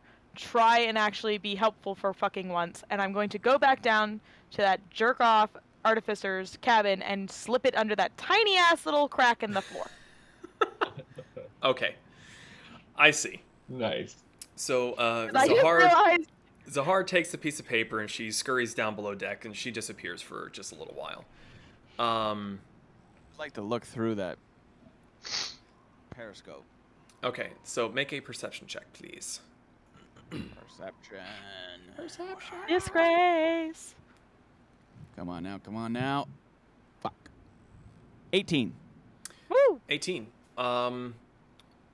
You're looking through the periscope for a few moments, and you're trying to find where on the horizon it is, and you finally get a decent view of it. It is blue, and it appears to be heading your direction. It's coming right at us. Oh, crap. Is it? It's blue. Yeah, I knew it was blue. I saw that. Like, But I can't make out what it is. Not quite at this particular distance. Would Then I I at would least like spot to the run to the dot? front of the ship. Whoop. And look again. Suave, what were you saying? Can I make out the dot from here? Like, do I see this creature now? It is progressively getting closer and closer. Closer. Closer and closer and closer. what's the status on the ballistas? The captain sees you all running to the front, and he's looking at you, Suave and Gunther. It looks like a threat. It is a threat. Yes. Give me the key. Very well. He kind of leans off to the side, looks at Benji. Benji! Armaments. Benji kind of pales a little bit, but he nods and he goes and runs down below decks. He disappears for a few moments. Zahar, you would actually pass him on the way up as he's going back down. You were able to slip the little piece of paper, you kind of like, and shoved it underneath the door as best you could. By the time you get back up to the top deck, you all begin to hear the metallic grating noise as the grates on the front of the ship both slide back towards the rear of the ship, and then more mechanical noises as the platforms that are holding the ballista raise up. Nice. Very cool. So At this point, do we all see this? it is blue becoming very, very evident that this creature is coming closer, and you're beginning to make out more and more of its shape. It's a decently sized creature. It has leathery wings, horned head. Yeah, it's pretty obvious what it's going to be. Okay. And if that's I my go around- cue. I'm gonna come down the ladder. Okay, so he's scurrying down. Gunther, what were you saying? Say, Captain, it may be beneficial for us to not be very high up in the air. If we can get lower towards water.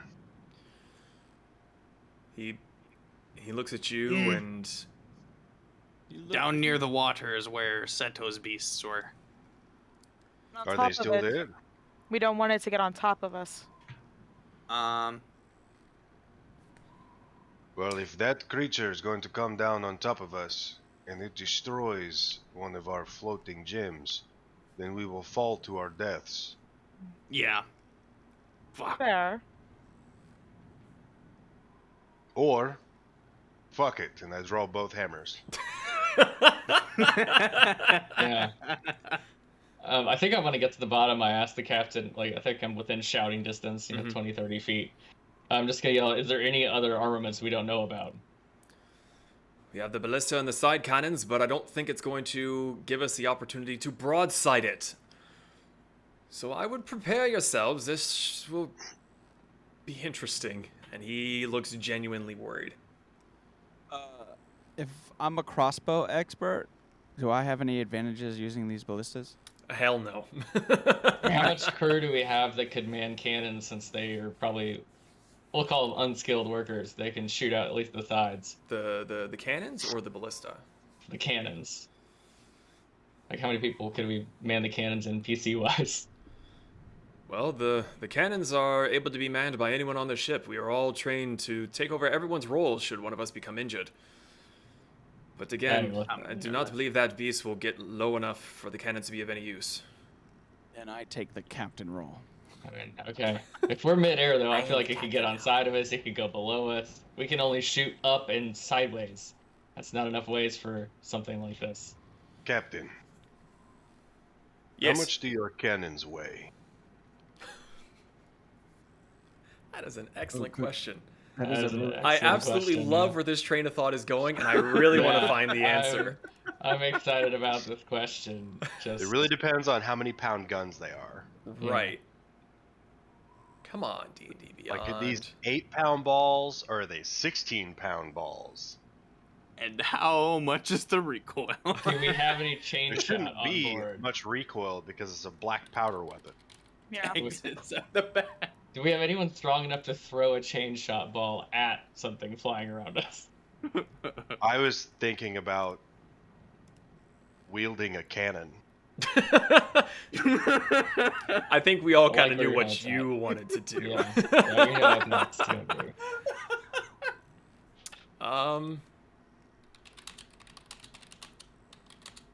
I don't have a psychic crossbow, guys, so. How adeptly can this beefcake hold? I am very strong and very large. I might have an idea if that's what we want to do. Give me a sec. I actually Quick, want to someone take a do moment. the math. I need to know how much kilograms is to pounds. What is the Kilograms. kilograms? 215. 2.2. 250. You said 250? 215 kilograms to pounds. That'll be about. 475 pounds. Oh, dude, I can carry I that. think you can carry that. The captain Okay. kind of looks at you as just. At this point, you are welcome to fucking try. I'm gonna go down below decks and I'm gonna grab a cannon out of its housing. Oh big- my wait. fucking god. Okay. How big is Okay. Gunther? Gunther? Yeah. He's a big boy. He's been eating his Wheaties. 7'5", and I am 450 pounds. Nice. Okay. So I also telepathically tell the group that I don't have much range, but I have this special ring, and it holds as many cantrips or spells as you guys can pump into it at like up to like 6 or 7. And I can use those spells from that ring to protect us if someone wants to infuse it. I can do that. All Hold I on, know is I'm- how to laugh at people.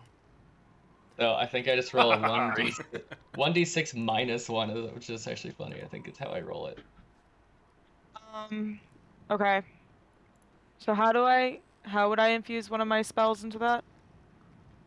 Can multiple people? Yeah, it can be multiple people. It just has it's the amount of spells into it, and you just cast like regular. So right now I can do 3 spells. It looks like. So I'll cast Ray of Sickness for that. Okay. You know what? Fuck it. Let's go 2nd level on that one. Nice. So do I have to tell you what the roll is, or do you roll for it?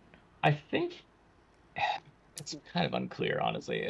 I believe when he casts the spell, he would roll the damage. Because that's 3d8 plus 6.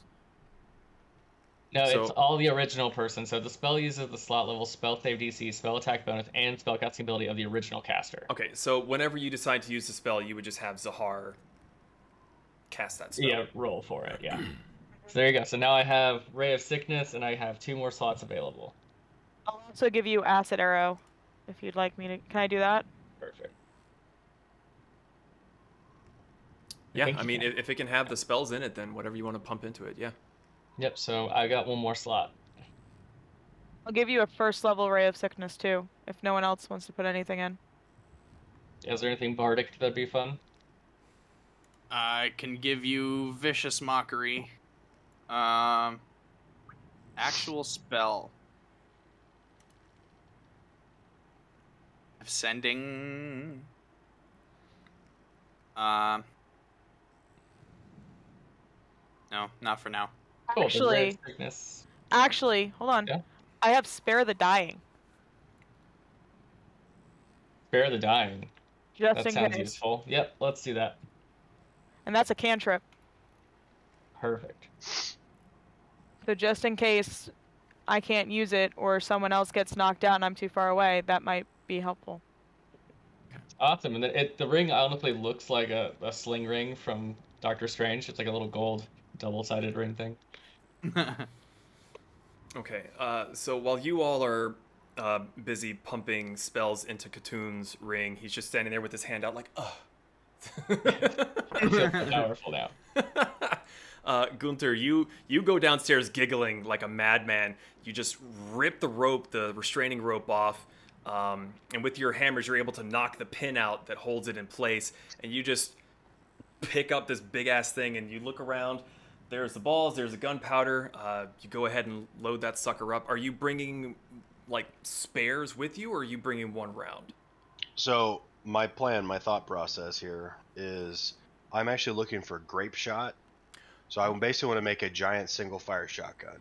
Ooh, There you I go. like it. Okay, I'm not bringing any other extra powder or ammunition.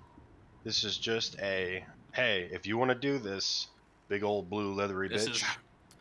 It ends Okay. here, You know, one way or another. there I'd is like to stage it. there is no grape shot, but you do have the regular cannonball available to you. Okay. There is technically the option of doing ye old pirate way of just stuffing random shit in there to make an improvised grape shot, but as far as an actual, like, multiple ball bearings, there are none. I'm going to put 5 javelins in it. Oh, all right. Maybe just Clark. do. You So could now do it's a more plus heads. shot. If you didn't put the wood in there, you could put more like spearheads in there. Well, it's going to be weird how it works. So I want the shafts because Like you do. the problem for a barbarian is that I have to get close to things to hit it. So what I would like to do is tie rope around the heads of these and create a fletched harpoon gun out of the cannon. Oh, And are you explaining this to the rest of us as you're saying it? Because I just had he's downstairs. I'm going to grab all this shit and bring it up. Okay, Okay, but you're so- gonna tell us this? So, Well, Yeah. Because I have a telepathically- brilliant idea. so down below. She's the only you one were- not linked telepathically. So are you bringing, in that sense, are you bringing the full cannon up with the base and everything, or are you just ripping the barrel off? I just need the barrel Okay. and the gunpowder. Okay, so Gunther comes back up with the barrel, sets it down. You see him run back downstairs, still kind of like. He comes back up with an armful of javelins and just a sack of gunpowder with him. And these aren't just javelins; these are spare ballista bolts that you found down in the center storage of the deck below. Even better. I'm sorry, and there is some rope that you've slung over your shoulder, some extra rigging rope. The dragon is getting closer, so you've got He's explained this. You've got maybe 15, 20 minutes before this thing gets here. So Gunther drops his stuff. What would you like to do? So he's explained this to us, that what he wants to make out of this. Yes, you know what he wants. Okay. Okay. Gregor, can you assist me with something then? Yeah. And so I'm gonna grab Gregor and we're gonna run back down to where the hammocks are. And remember how I made you that extra large hammock that fits your size? Yeah.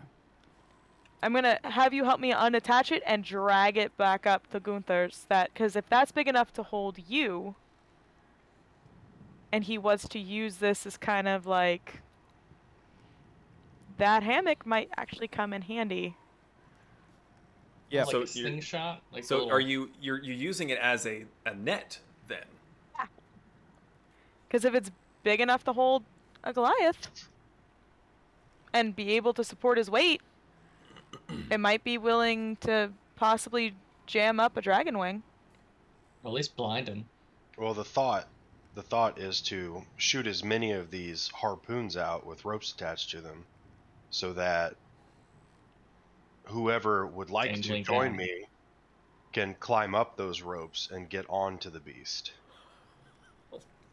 And it will scatter like a shotgun would, right?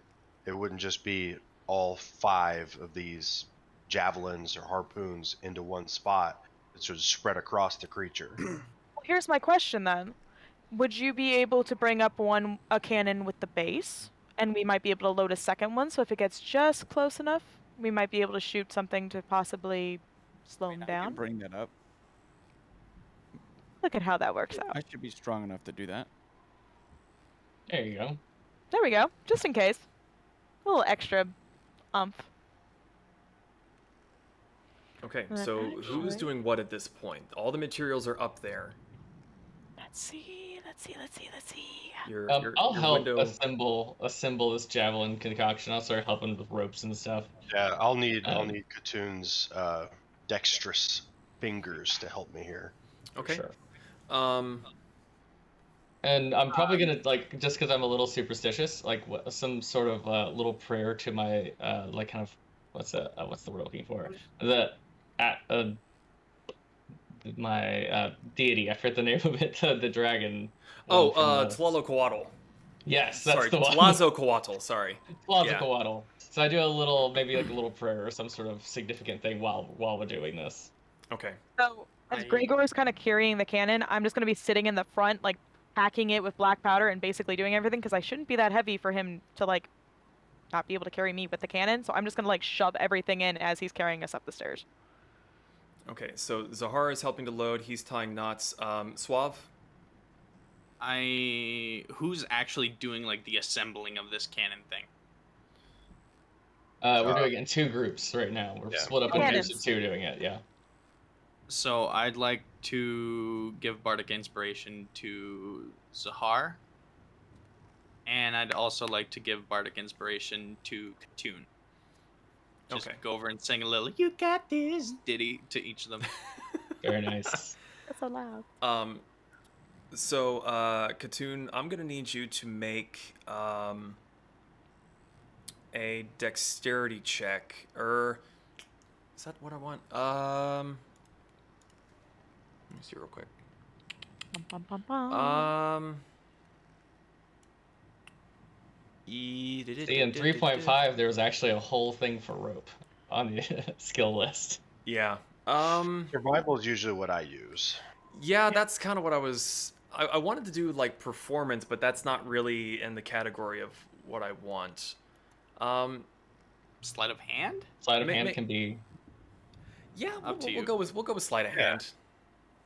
Okay. So while he's busy trying to tie the ropes with your sleight of hand check, Zahar is packing the gunpowder into the cannon, correct? Powder and like little like extra spears and stuff like that. She's just like shoving everything in there. Okay, so- Everything in like. She got a little bucket, filled it with gunpowder, added like a couple forks and some knives in there, shook it up, and then she loaded that into the cannon. Got it.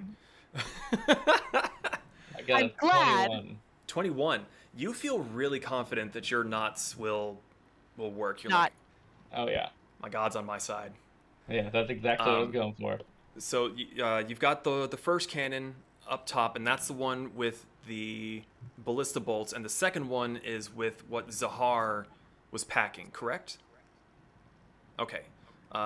So Suave, you're inspiring the group. You're just doing the thing from El Dorado. Where he's just fucking Just through the fire and the flame. yeah. Very nice. As the dragon flies towards It's us. like- Yeah. Somehow Don't there's feel like vision. pyrotechnics happening behind Swab, just like going. Minor Okay. illusions happening behind him. Just We have random deckhands just like jamming out, Right. like groupies. Groupies is the word you're looking for. As you are preparing all this, you hear Benji from the front of the ship yell, "Looks like 10 minutes left, Captain!" Gregor, is there anything that you're doing while 5 more. while the concert is happening? I'm basically making sure that the ballista is good to go. Okay, so are you? There's already 2 crew members on the ballista. You are welcome to try Okay, to. never mind. You're welcome to they were trade unmanned. places with them if you would Oh like. yeah, if you want to shoot the ballista, shoot the ballista. Yeah, the crew member looks over at you. Is like, you are more than welcome. Yeah, I'll He's just probably start scared with that. shitless too. so. I tell Ian, him. Sorry, go ahead. No, Gregor, you first, please. Oh no, I was just gonna say I tell the crew member that I'll man the ballista, but if I ever get off of it, you must grab it and also help. I shall stay by your side, sir. And Yeah, if it he gets hops close. off and makes sure that he starts to try to help you, and he's like, I literally would not be able to do anything to help this man. So he just stands off to the side, and he sort of is like hanging on to the back of the chair just for something to hold on to. But yeah, you're sitting on there, and as we get along through the initiative rotation, I'll let you know what to roll and what your damages will be when that occurs. Zahar, you were asking something? Is the dragon flying at us straight on? It's sort of coming from the front left at a bit of an angle. Okay. Okay. Because I'm trying to think, the cannon that has all the stuff, I'm trying to think, should we put it on the front? dragons. Well, Gunter brought it up with no platforms. It's essentially No, but meant for ours him did. to hold. Yeah, I Ours brought did. up the one that did. Oh, you brought it up with the platform on it. Okay. Yeah, because well, I wanted to be able to shoot the Yeah, double. Gregor double brought the hammock. platform. Okay. Yeah, I wanted to be able to shoot the double hammock at it and be like, Okay. Well, it does have the wheels on it, so they're not like super loose. Like you do have to really shove it, but you notice that as you like let it go to go do something else, if the ship lifts too much, it does start to roll. So you can position it however you want. Okay. can I put that like towards the front, Absolutely. slightly point it towards the left, and then can I use my 50 feet of rope to like tie it, but like a release knot, So a little bit of a slip knot. Yeah. Okay. like the ones you use for horses? Yes. So make a do a sleight of hand check for me. You always make me do shit. Hold Oh, on. well, you were doing a very complicated task with a big ass scaly bitch coming your way. The pressure's on. Pressure is 22. 22. Oh yeah, you feel very confident that you've tied this off, but you've also not tied rope around a cannon before. That's, you know, It's encouraging. a couple 100 pounds.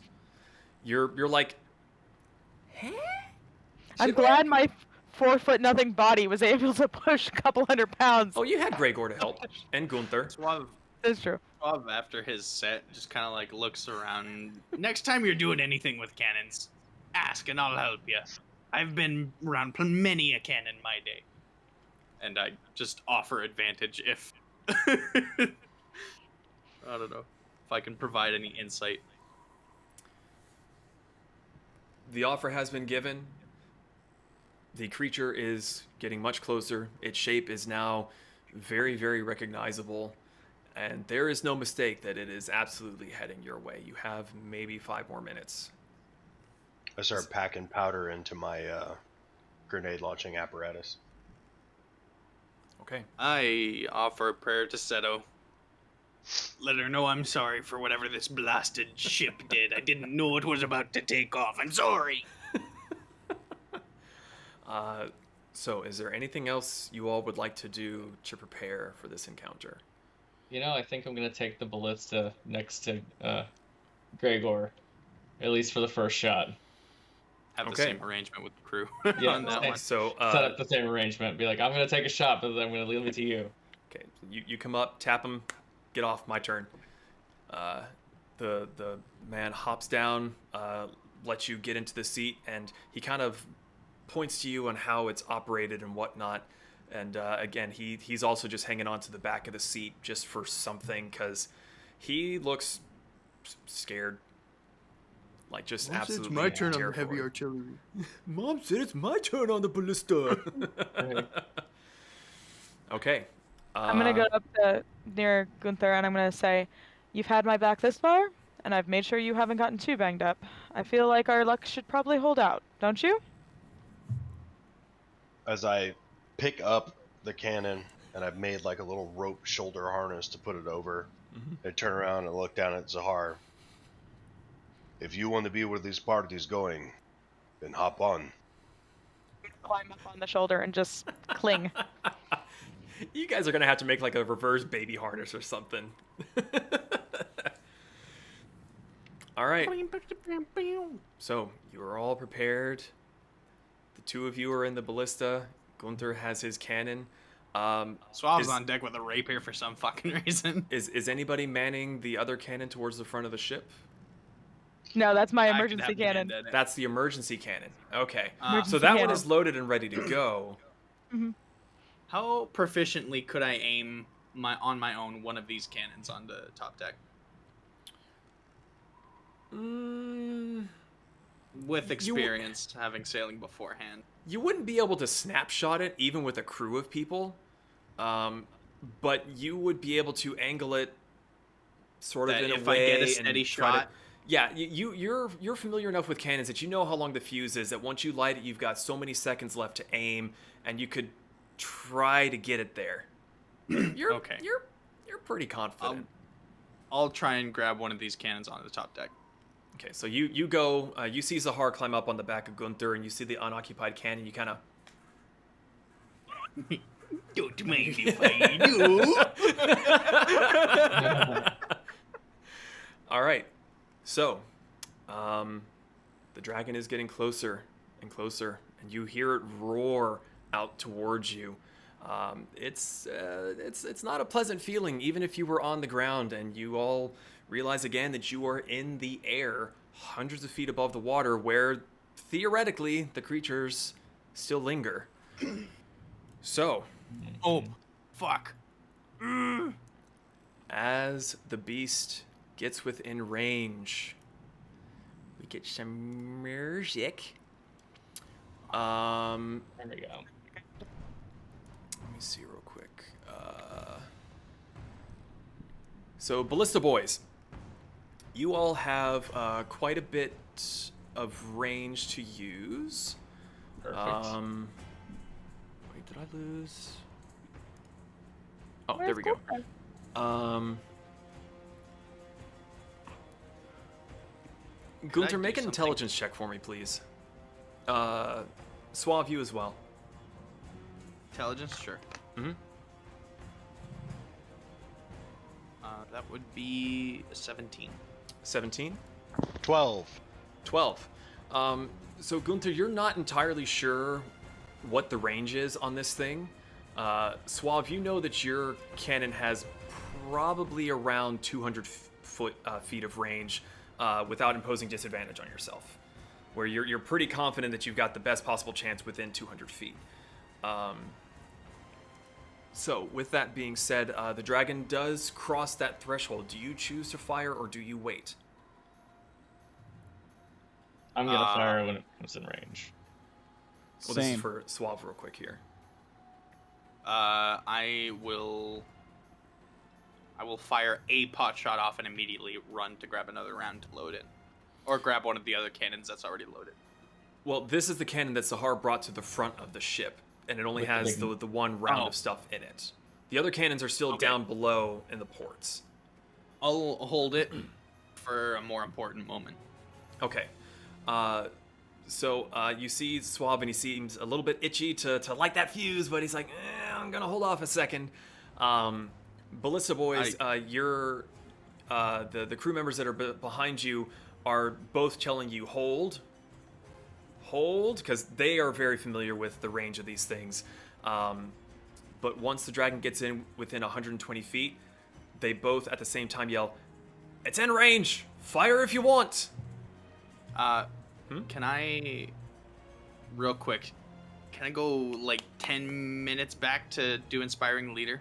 I completely forgot I had it. It just gives everyone 13 temp health. That's what happened when you did your concert. Oh, beauty. Yeah. All right, So everyone everybody gets 13 has temp health. temporary hit points. Solid copy. 13. That's nice. Okay. So the two of you in the ballista, you were given the go-ahead that you are within range. Do you choose to shoot now? I do. Okay. I need both of you to roll a d20 and add 6 to it.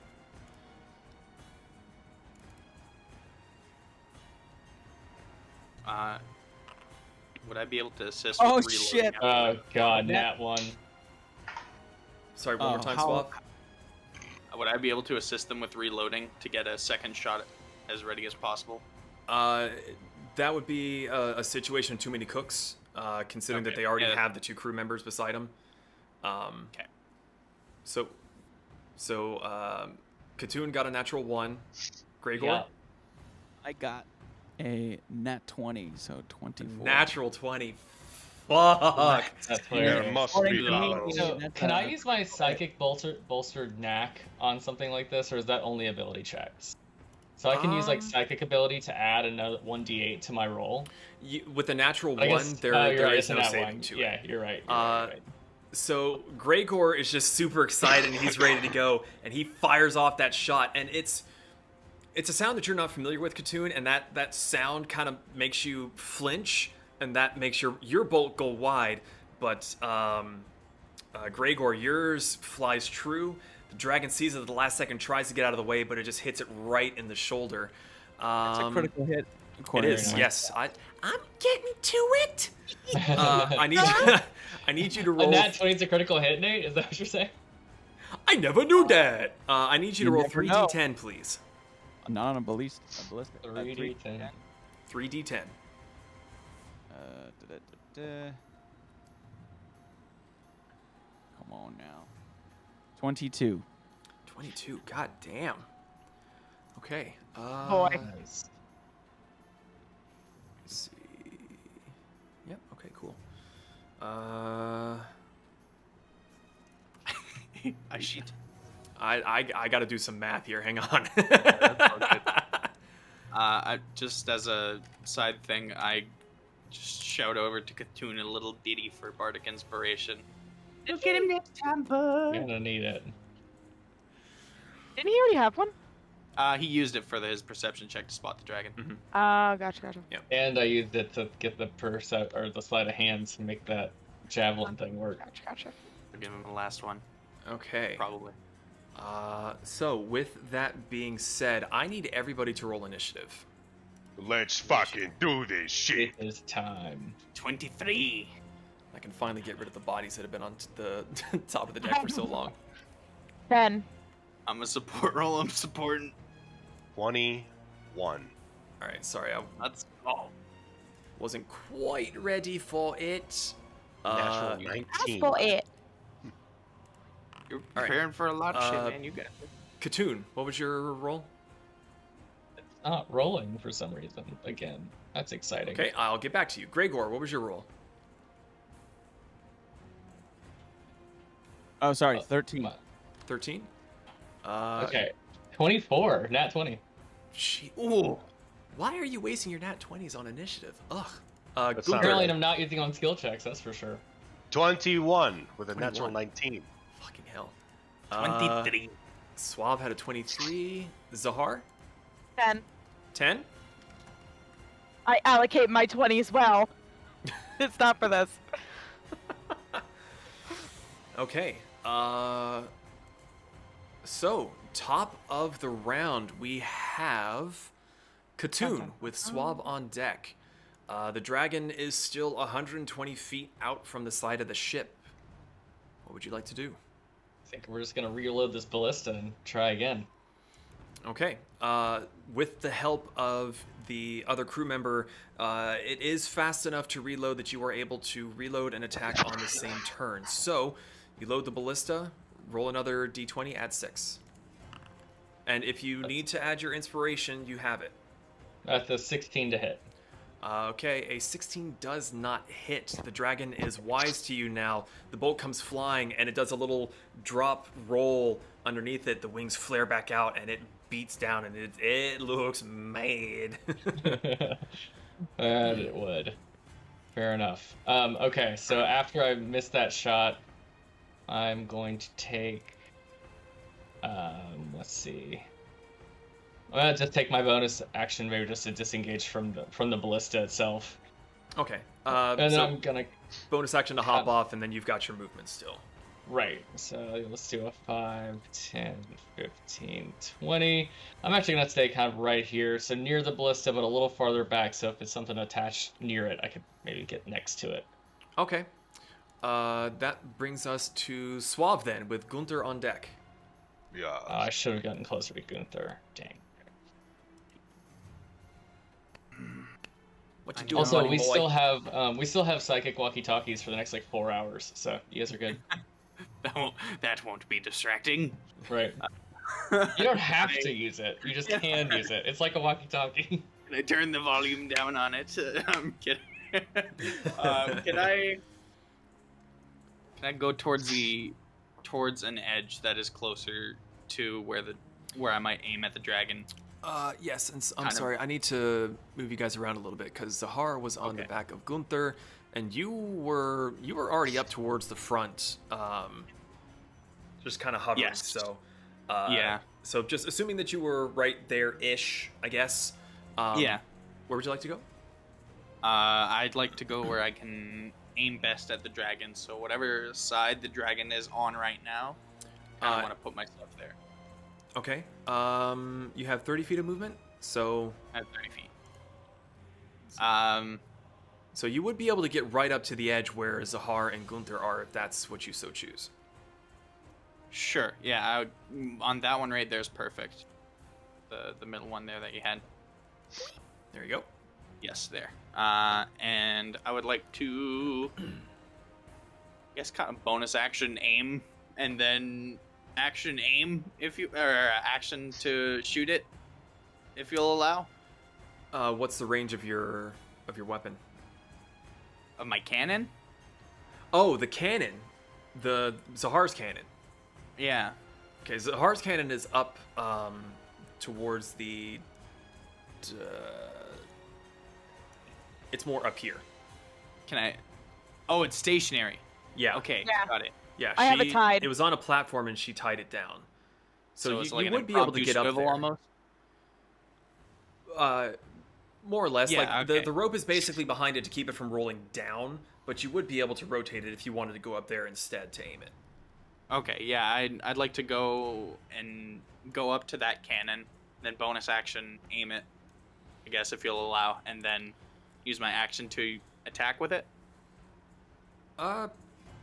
Yeah, I mean the attack action I would say goes hand in hand with using the Yeah, I doohickey. just figured since I'm not really proficient with impromptu cannon. We're having fun. You're a pirate. You know what the fuck you're doing. Roll your attack, you goober.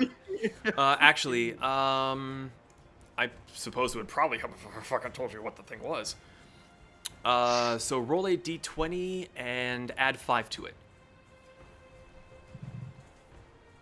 Oh, shoot. 7. 7. You get up there and you're lining it up. You're ready to go. You light the fuse. You hold it as best you can, and there's just a little bit of turbulence on the ship, and it jostles it just enough, and it kind of boom and fires off. Okay. The shots, all the stuff that's inside goes wide. That had the net in it, yes? Yeah. So the net does go flying off towards it, and it looks like it may, yeah, not quite, and it sort of sails far. Just wasted the net. We still got that one from Unbiggin. All right. Take another little twig out of Gunther's hair and I just like chuck it at Swap real quick. Just like You- stupid. You take the stick out and you throw it, but the breeze just makes it go flying back behind you. You're just like, later. I know. That brings us to Gunther with Gregor. You are on deck. How far away is the beast from me? The beast is still only about 120 feet away from you. I will wait and hold my action to fire the cannon until it is 30 feet away from me. Okay. I will not miss. All right, that brings us to Gregor then. Zahar, you were on deck. I'm still on the ballista. Correct. How long does it take to get reloaded? With the help of your crew member, you were able to reload. I'm saying that you're able to reload on your turn because there's two of you working the mechanism. So basically, he's already got the bolt ready as you're firing, and as you're cranking back, he's getting the bolt in there. And I don't see the dragon yet, right? Or at Not yet. least- It's still 120 feet out. Gotcha. It has not had its turn yet. Then I will have also a ready action with the ballista at once it comes in the range of me being able to see it. I mean, you can see it. You shot it a minute ago. Oh, well then I want to shoot it again. Okay. Yeah, you were very unclear about that, Nate. I was like, why don't you want to shoot it Doesn't again? that- Well, Just I get a I natural asked if 20. I could see it, and he said I couldn't see it. So what the fuck am I shooting at? So no. Wait, did I say you couldn't see it? yes, you did. Oh, I'm sorry. Oh. I don't remember saying that. Apologies. Yeah, roll a d20 and add 6 to it. Sorry, dude. Alright, cool. No, it's okay. I was like, well, if I can't see it, what am I shooting at? All right, D20 plus 4, you said? Plus 6. Plus 6. All right. 20. 20 hits. No, wait, sorry. 22. But yeah, it hits. I thought you were gonna say 2. Oh man, I really misread that dice. Yeah, right. That hits, so roll 3d10, please. 3d10 coming at you.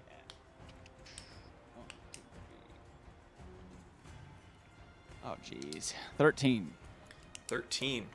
Alrighty, so again, you fire off a shot and it aims true, but it didn't do quite as much damage as it did the first time around. It is more aware of you than before, so it is able to dodge most of the damage, and it's a grazing shot.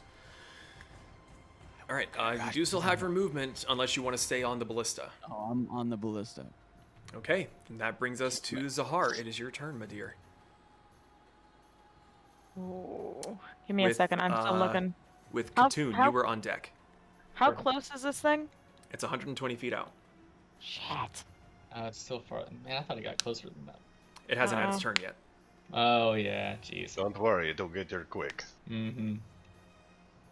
I wish I Shit, could shit, see the shit. turn order. Just hold something if you got it. I forgot that Yeah. I'm at the top of the turn order. I I'll was like, just- how has it not gotten I'll just closer yet? hold my action. What are you holding it for? Or what are you holding? I am going to be holding. Let me see. Give me one sec. Melf's Asset Hour at level 2. Okay, so once it gets within range, you'll let that go. Excellent. Gangster move. Nice. Okay. So moving on, it is now finally the dragon's turn. I clicked the wrong button. Get out of here. Okay. So it moves in closer. Let's see. Brings it within. Let's see. Okay. So it is finally getting within range of all of you, and you can see it off the side of Le Ship. Le Ship? Le Ship. It is about 40 feet away at this point. Okay. Oh, jeez. So then it is in range with that too. for Okay, me. then you are welcome to try to hit it. Hold on.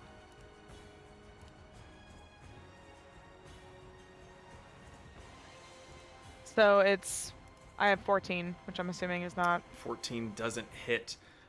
You feel like you've got it in your sights, and you let loose the spell. It goes sailing towards it, but again, it just kind of sways out of the way.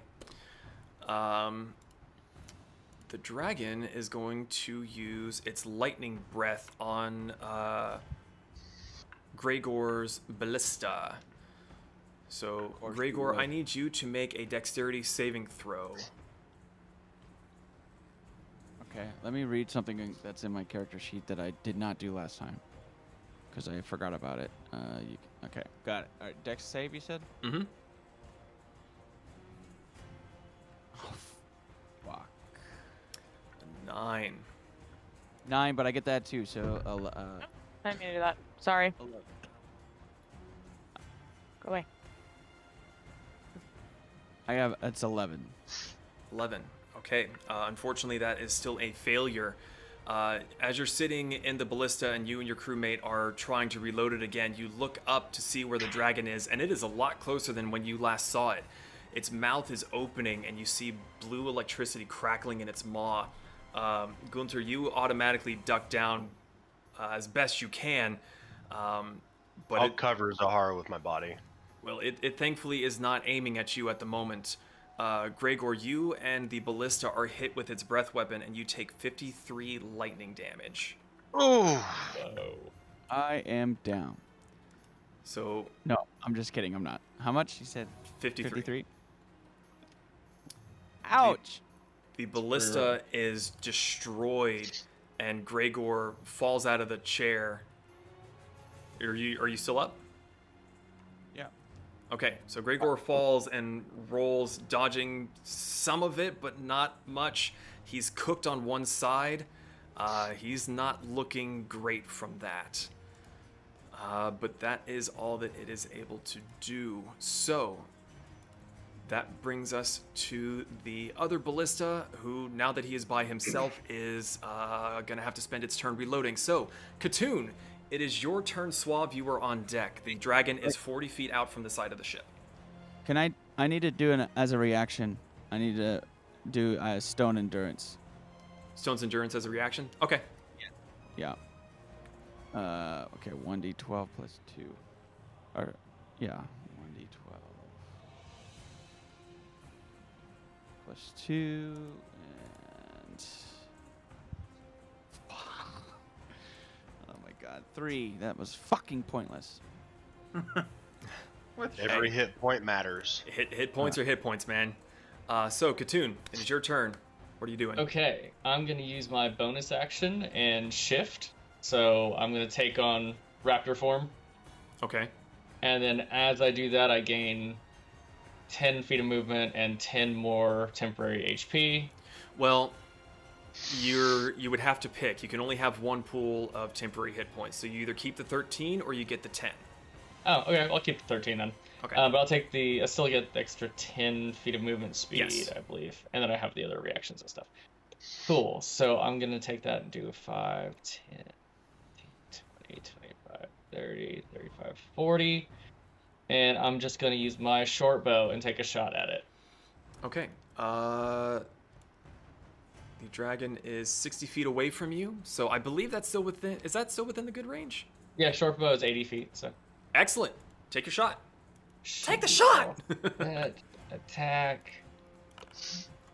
22 to hit. 22 hits. Let's see. 5 piercing damage. 5 piercing damage. Alrighty. That's it for your turn?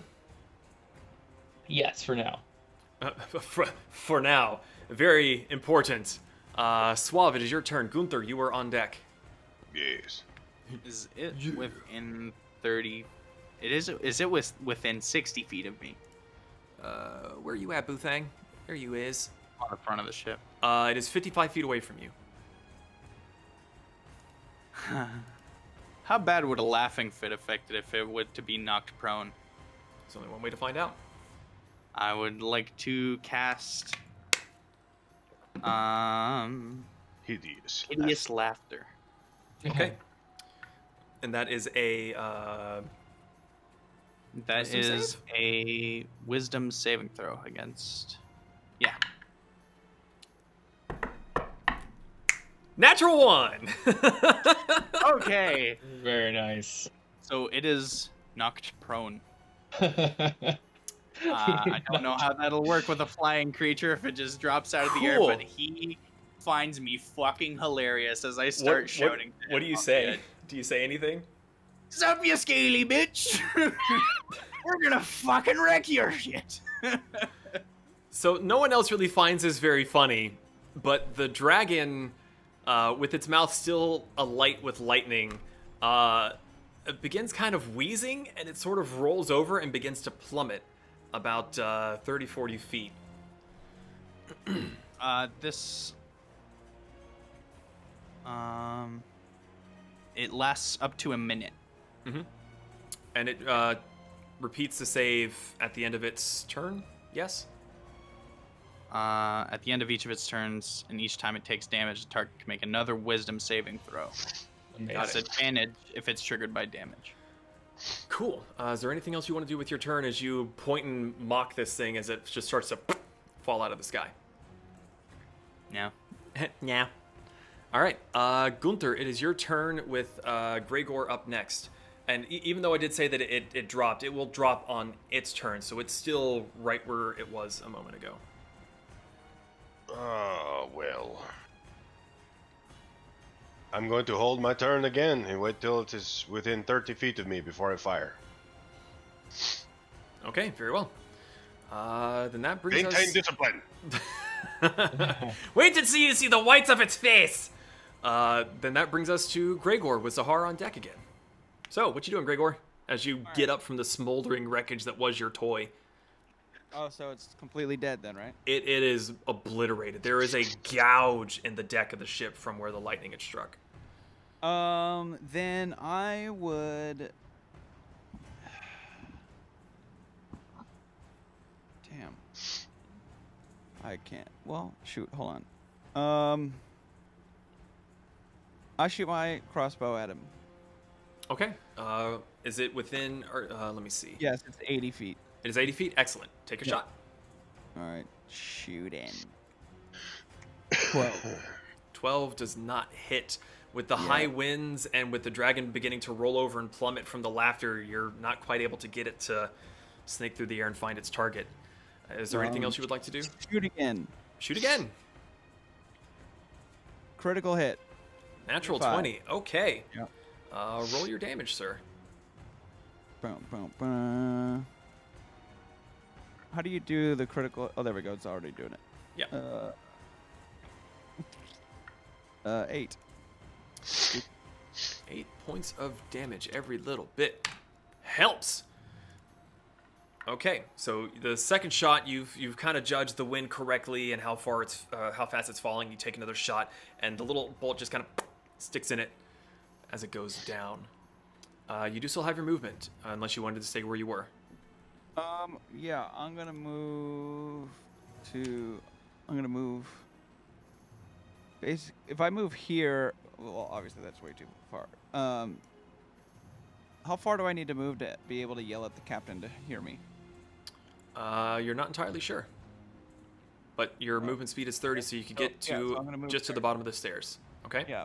And then I yell at the captain.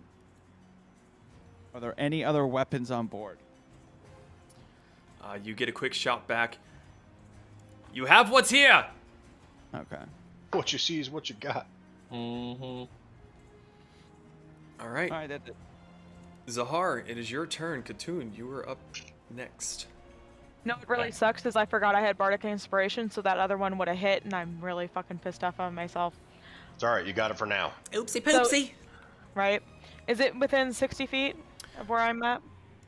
Yes, as you were still technically on the back of Gunther, it is within 40 feet of you. Awesome. So I'm going to try for Ray of Sickness. Ooh. Hit it. Hit it. It is a 19. 19 hits. Yes. You bastard. Sorry. Very excited now. Okay, hold on. Ba-da-ba. Ba-da-ba-da, ba-da-ba-da-ba. Nope.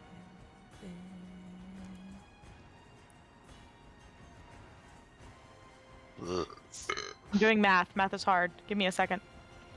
Understandable. Dungeon Master, 15. what size? What was it? 15. 15 points of poison damage? Yes? Yes. Okay. And I believe it needs to make a save. On save. Yeah.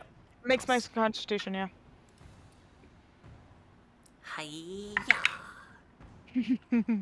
That would be a 19.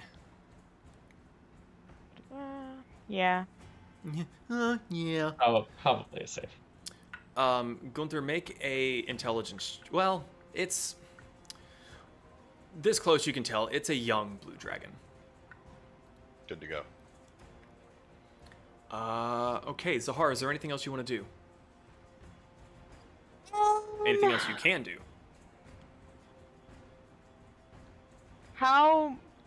Okay, let me see. Hold on. Is Gregor within range of me is the next question I have. Yeah, he's within 30 feet of you. Okay. So then I am going to cast Healing Word on him to hopefully get him up to snuff here. Okay, what would you like to say to him?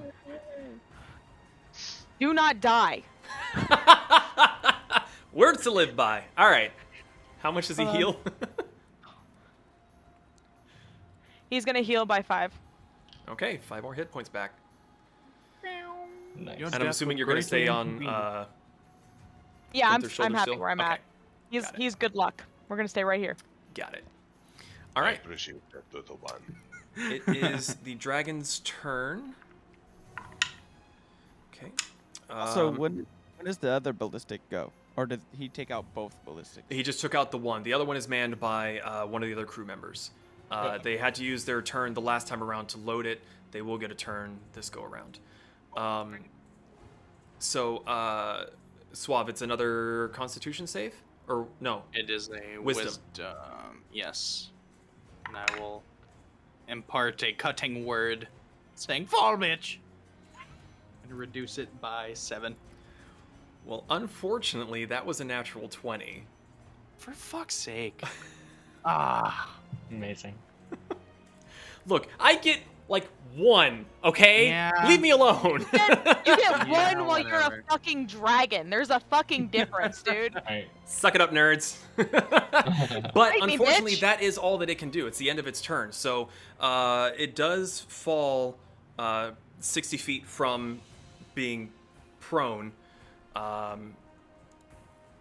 And with that being said, it is the other ballista's turn, but unfortunately, since it fell, it does not have a shot.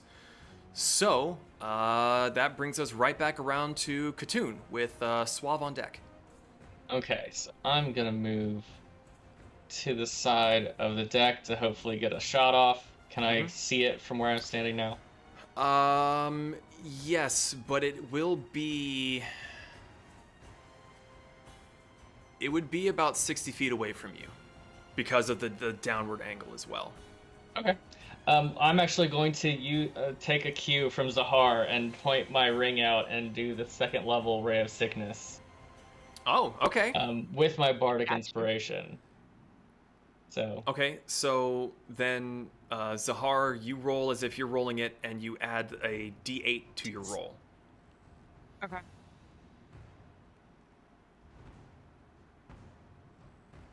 Oh, it's a D8, not a +8. Okay, cool. Good Yeah. to know. Wait, what? You roll a D8. You roll a d8 Oh. and add that to the roll. Oh, I'm sorry. Hold on. Un momento, por favor. I was all proud. I was like, wait. Oh, fuck yes! 8 on that one. 13. Suck at math, but I know I didn't sail, so we're doing... So 21 total. Yes. Oh, There we okay. go. I was like 13. So that's- 21, okay. a 21 total, so that's 3d8 damage. Yep. 21 Okay. does hit. So roll your damage there, Zahar. Okay, hold on. As you feel this tingly sensation of like, ooh, was that me? Oh no, it's him. Fuck. All right. Yeah, right over your shoulder. You just hear an array of poison. Hold on. I imagine it looks kinda kind of Captain Planet style. It's just like this little. Well, I mean, it's I'm Ray so of Sickness. It's excited. more Green Lantern at this point. Oh, yeah, Fucking that's true. Yeah, yeah. yeah, Green Lantern for sure.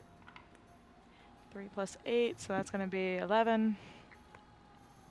1, so 12 plus 6, so that's going to be 18 points of damage. Damn, 18 Nice. points. And that was with a poison 1. Damage. Proud of myself. Yeah. And it does make This a ring save is again. powerful. There you go. So it is not poisoned.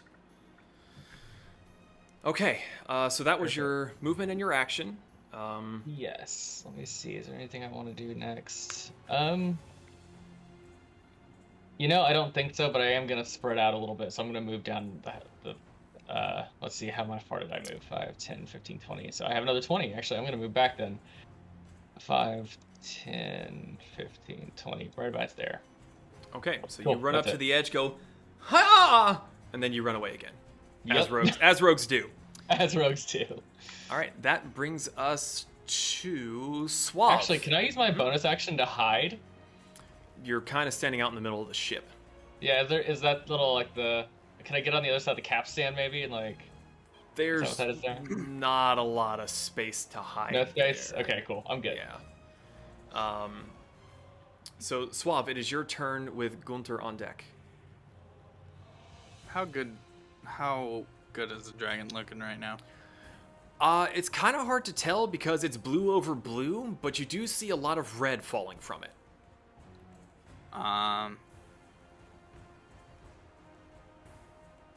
Fuck it.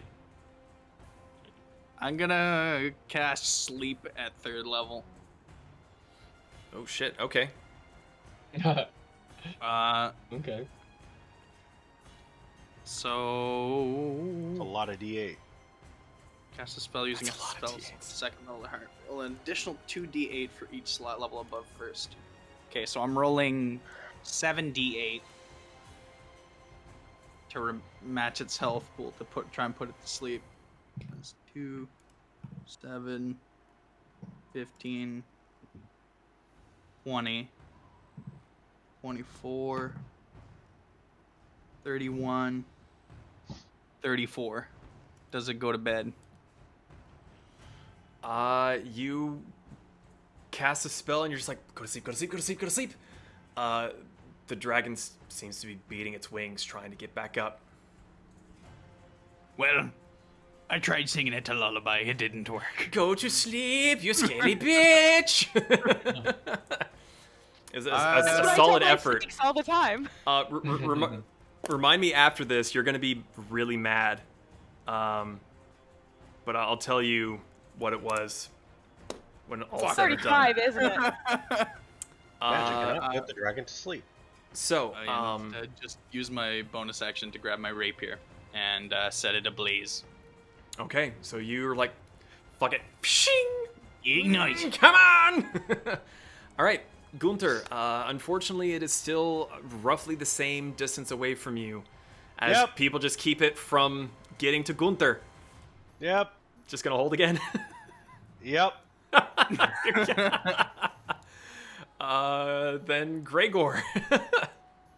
Zahar, you're up next. Sorry. I didn't realize how bad it was. For You're you. muted, Gregor.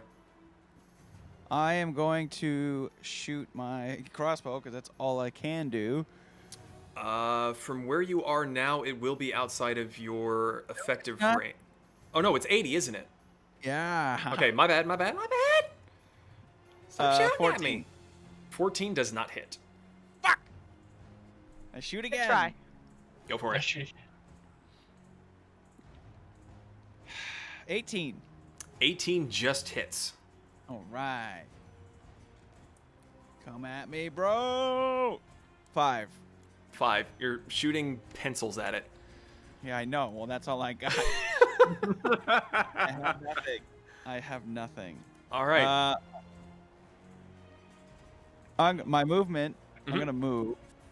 I'm going to move up here, which is 20, and then where are these at? They're down below. Okay. I know what you're thinking. That is a terrible idea. I know. You're welcome to try, but it's a bad idea. Oh, God, I don't. All right, whatever. Billy wants to do it. I just want to do something. I'm literally You- throwing like pebbles. Tell me about it. All right. So Zahar, you can feel that Gunther is getting antsy. Like he's like tensed up. He's just waiting for his fucking turn. What would you like to do?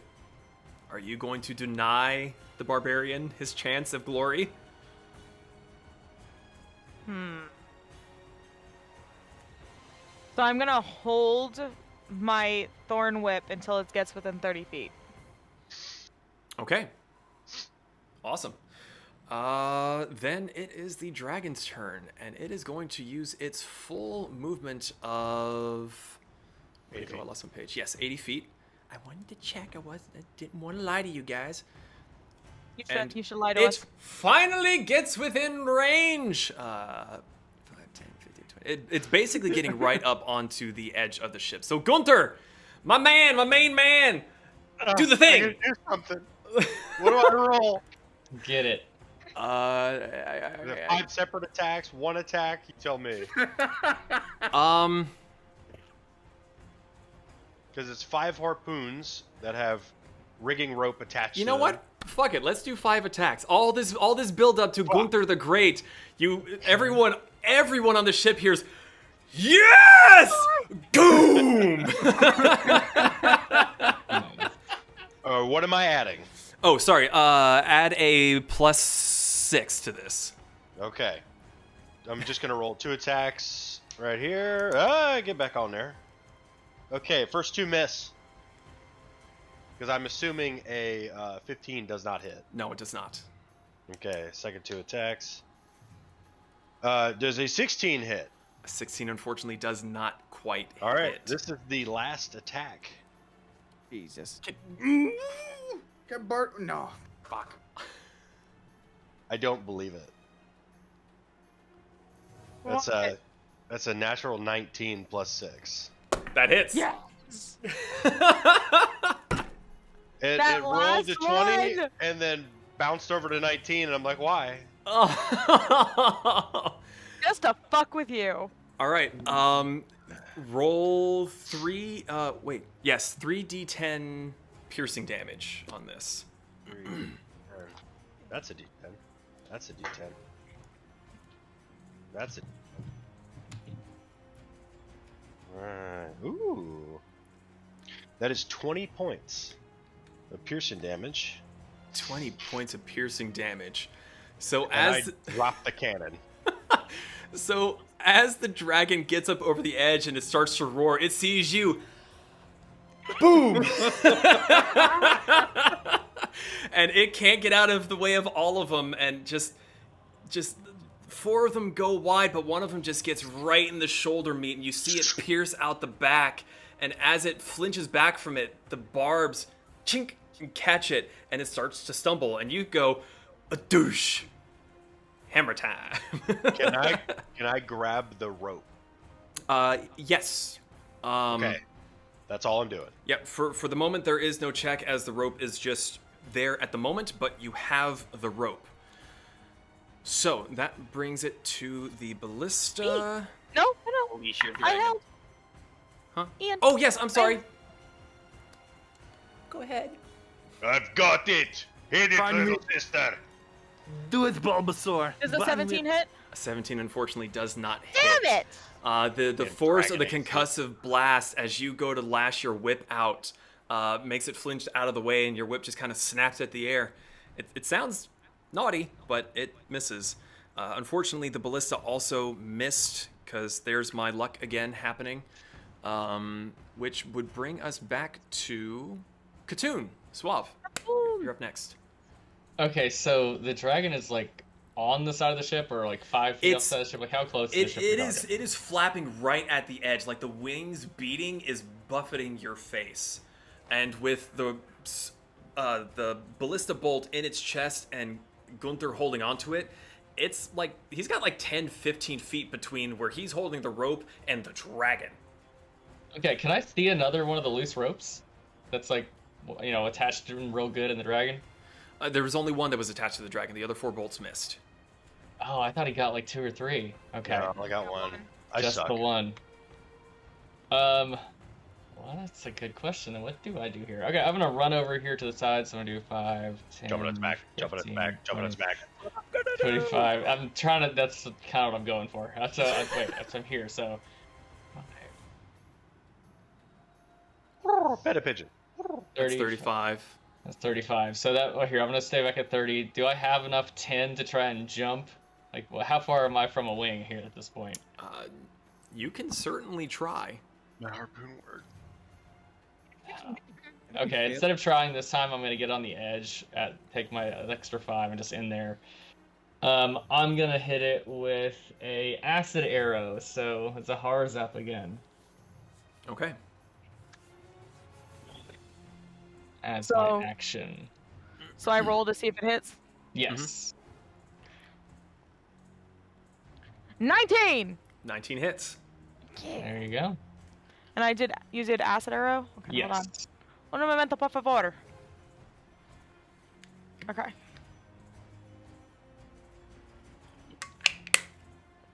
Oh, that's not the right one. I just did the wrong dice. I'm not stupid, I swear to God. I swear to God, I'm not dumb. I'm just panicking. I'm both dumb and panicking.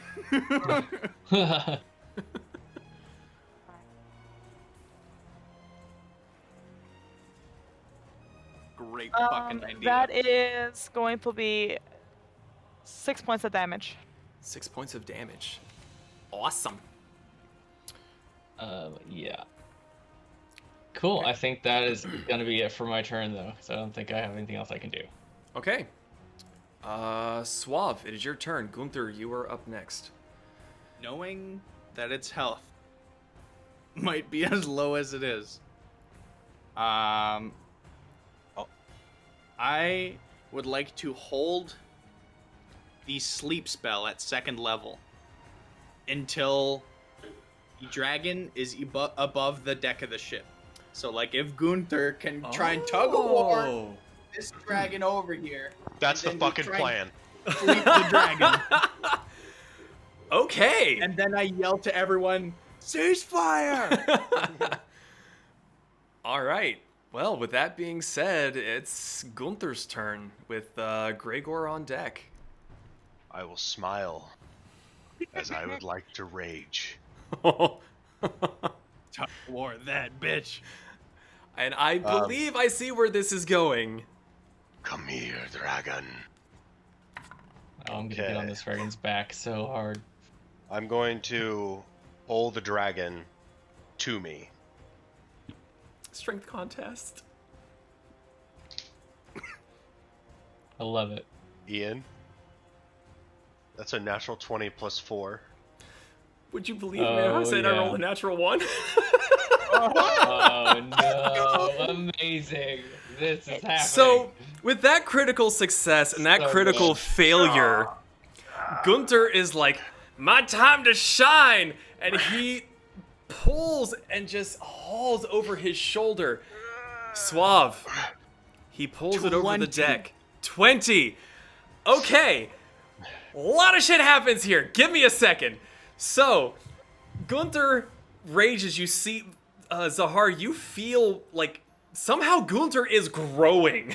You're not really sure how this is happening, but the rope comes down, he pulls it, and as the dragon is going over the top trying to beat it back, Suave goes, nighty-night, bitch! And it just falls and boom! Onto the deck of the ship and rolls. It hits into the capstan and knocks it askew. But it is currently passed the fuck out on the ship. Tied up, tied up, tied up, tied up, tied up. I assisted. All hands. All hands. We're tying the dragon down. Gregor, it is your turn. Zahar, you are on deck. What are you doing? Sorry, I was so in depth in telling that shit that I forgot to move it. It is right there. All right. I would like to. Let me double check. Do I have? I mean, it's asleep. Just tie it down. I know. I have to have rope though. Oh, yeah, I do have rope. Well, the rope is currently attached. The rope that you have, and there's also the rope that is currently like through its body via the bolt. So you have options. Yeah. I'm gonna jump. Oops. I am going to jump on top of it. Okay. and start tying it down. Okay, so between the ropes and everything, you're gonna start trying to tie everything up. Okay. I am concentrating on this sleep spell as much as I fucking can. So Zahar, it is your turn. What are you doing? So are we? We're Is that just my trying to full kill. turn, though? No. No, We can try and communicate. You heard from Suave and Gunther to tie it down. It is up to you if you want to listen to them or not. But I'm sorry. I guess a better question would be: is tying it down my entire action?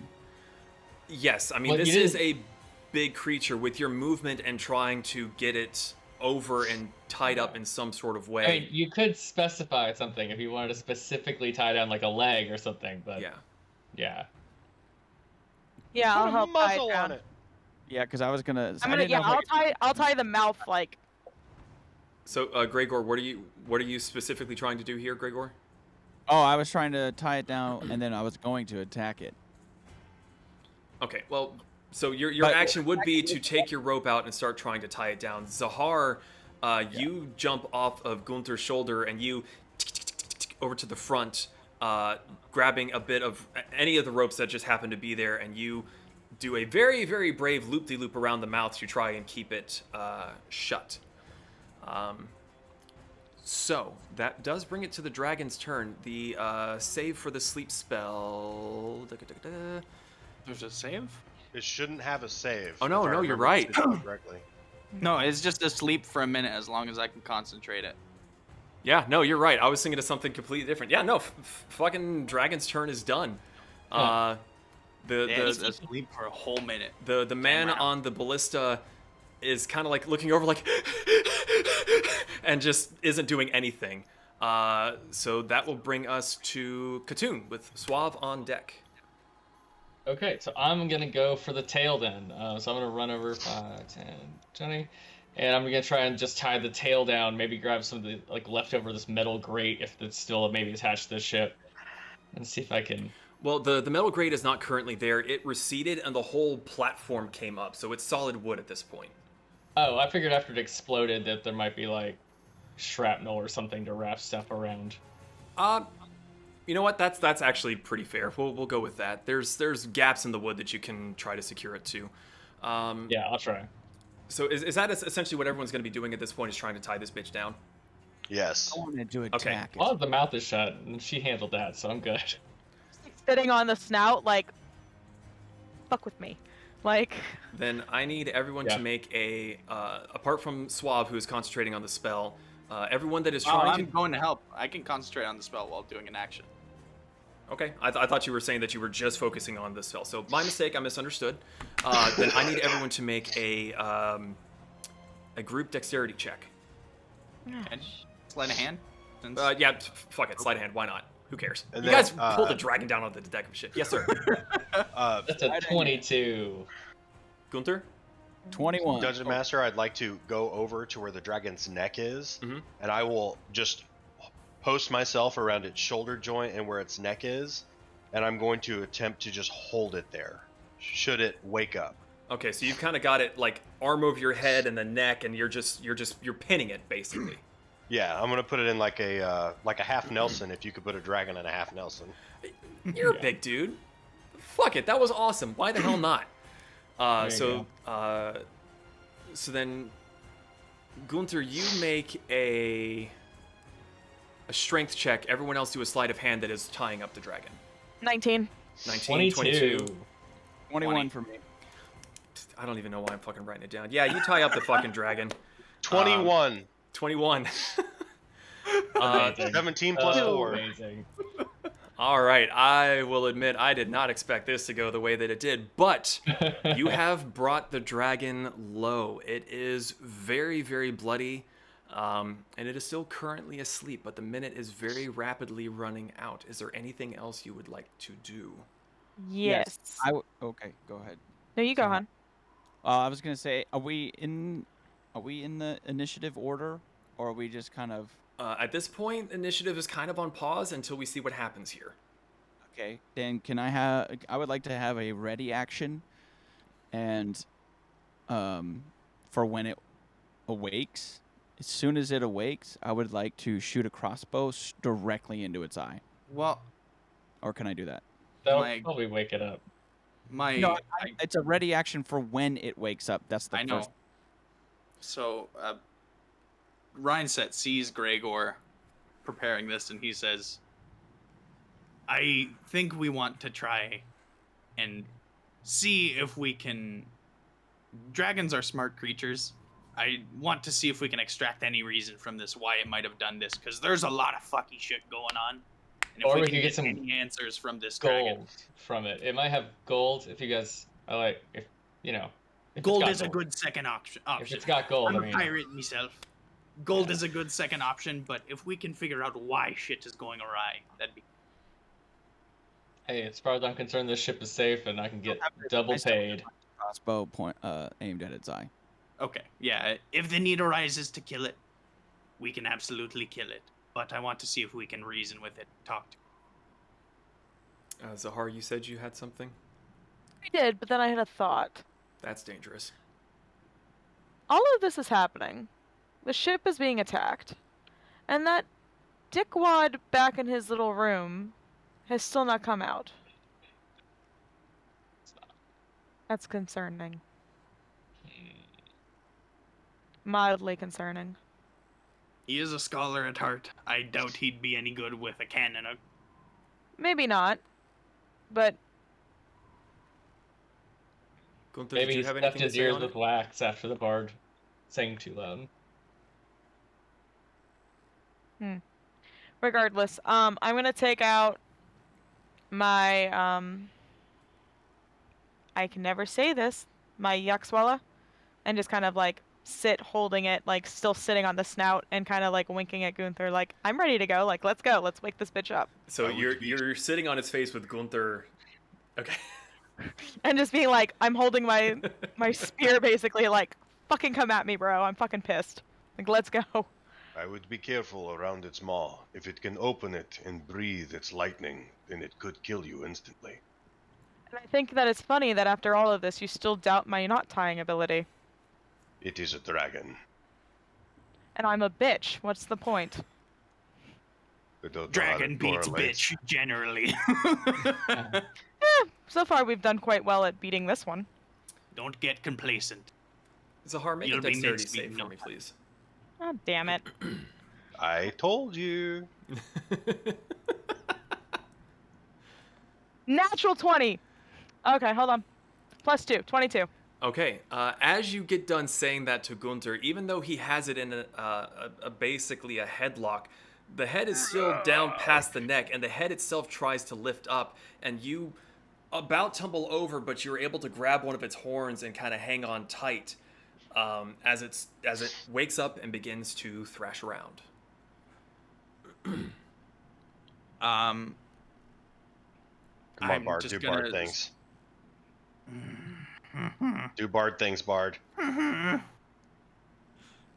I'm Bard holding harder. on to this motherfucker, keeping it to the ground. fuck. I need to know what you're doing. I want to cast Enthrall.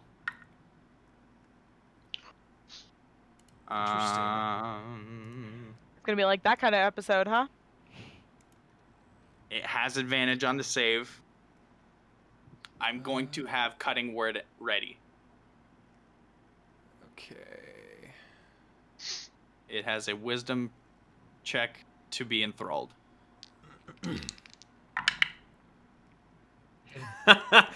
No, you're fine. That's a fucking 7. Okay. It is enthralled. And any creature that can't be charmed succeeds on the saving throw automatically. Okay. Yeah, so the dragon is currently charmed by you, and it settles down after a moment. I mean, he did think he was funny earlier, so, you know. Do Bard things. Yes. So does that mean I can like climb onto the back of the dragon, like I Yeah, let right. it not right at the base of its neck? piss it off too much. I try and speak to the dragon using common. Just wait. Okay, I'll hold off then. Okay, I'll try to talk in any language that I have. I'll say a common greeting, an abyssal, common deep speech, and the pirate speak, just in case it knows any of them. I could walkie-talkie it, which eliminates the language barrier. True. I'll try that first. It doesn't seem to be overly necessary. As you greet it in common, the head, with Zahar still on top of it, kind of turns around, giving her a free ride as it turns a giant eye to look at you, Suave. Did you attack that village? We did. And it's odd. The mouth isn't able to move because the ropes are bound shut, but you're able to hear it speak. Why was that village attacked? We were told to. Might I ask by whom? The eye narrows a little bit, kind of blinks a moment, and it looks tired. You know who. Seto? The head Seto nods. The head nods with Zahara, and it's like, "Eh." Seto commands flying beasts as well. Her realm is not confined to the sea. Gods have sway. Gods do have sway. Suave, why does it attack us? Why did Seto command this? What wrongs has that village done, Seto? The dragon blinks slowly again. It is still losing a hefty... It has lost a hefty amount of blood, so it's already having trouble staying awake, even regardless of your sleep spell before. We were not told, simply commanded. Right. We all hear this, or is it just Suave? You all hear this. It's sort of just broadcasting its voice around itself. Sort of like with the walkie-talkie deal. Question, what do you mean we? You said we were supposed to attack the village. Who exactly is we? I need you to make another dexterity save for me, real quick. Me? Yes. Damn it, I knew I should have You are fucking on its talked. head. Yeah. Yeah, well, You always got to be on top of somebody. shit. I mean, that's not untrue. That is going to be an 11. An 11. As you ask the question, it does the animal thing where it shakes its head violently, and you're not able to hold on this time, and you kind of cartwheel down. It doesn't attack you, it just wants you off of its face. So you go tumbling off, ass over tea kettle, and it turns its eye towards you. My clan. More dragons? Do we have that to look forward to? It looks back towards you. Do not know.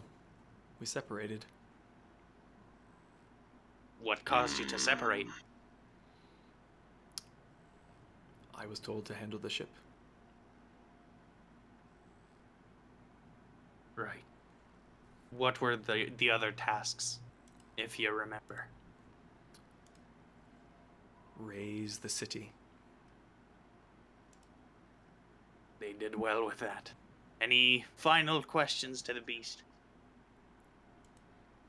I'm going to move up towards its head. Yeah, dude, I move up the tail, I guess, thing. They kind of up on its back. Well, I have a question. yes. How many more in your clan, and in what ages are they? It's around this time that the minute expires. The dragon begins to move more violently and is trying to stand up again. I want to grab it by its horns. Immediately add my ready action that I messaged you. Mm-hmm. That happens. Okay. Roll with advantage. And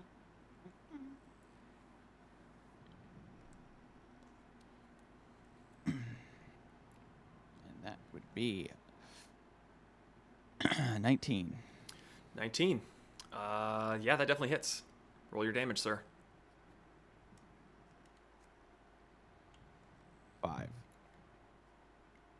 Just 5 with advantage? With the critical? Oh, no, Oh, sorry. I don't I'm know sorry. why I said critical. I'm fucking retarded. Yeah, it's not a critical. It was just 19. All right, and anyone else that was but going to attack This it? was pointed at his eye, if that mattered. Like, this was directly into his I eye. didn't have a ready action. Dungeon Gunther Master. Mm-hmm. I was gonna grab it by its horns and try and snap its neck. Go for it. Strength contest, I think, would be the thing. Why not? Oh, this dragon's gonna die. 18 plus 4, 22. Yeah, this dragon gonna die. So, Gregor shoots it in the eye, which causes it to rear up, which gives Gunther the perfect angle to grab a horn, the bottom of the jaw, and just a resounding snap. Its head just, and it falls limp and is donezo. I drop down to my knees and I start weeping. I pull out a small dagger and cut like a little patch of scale off at the tail. Just like a little couple scales into a baggie.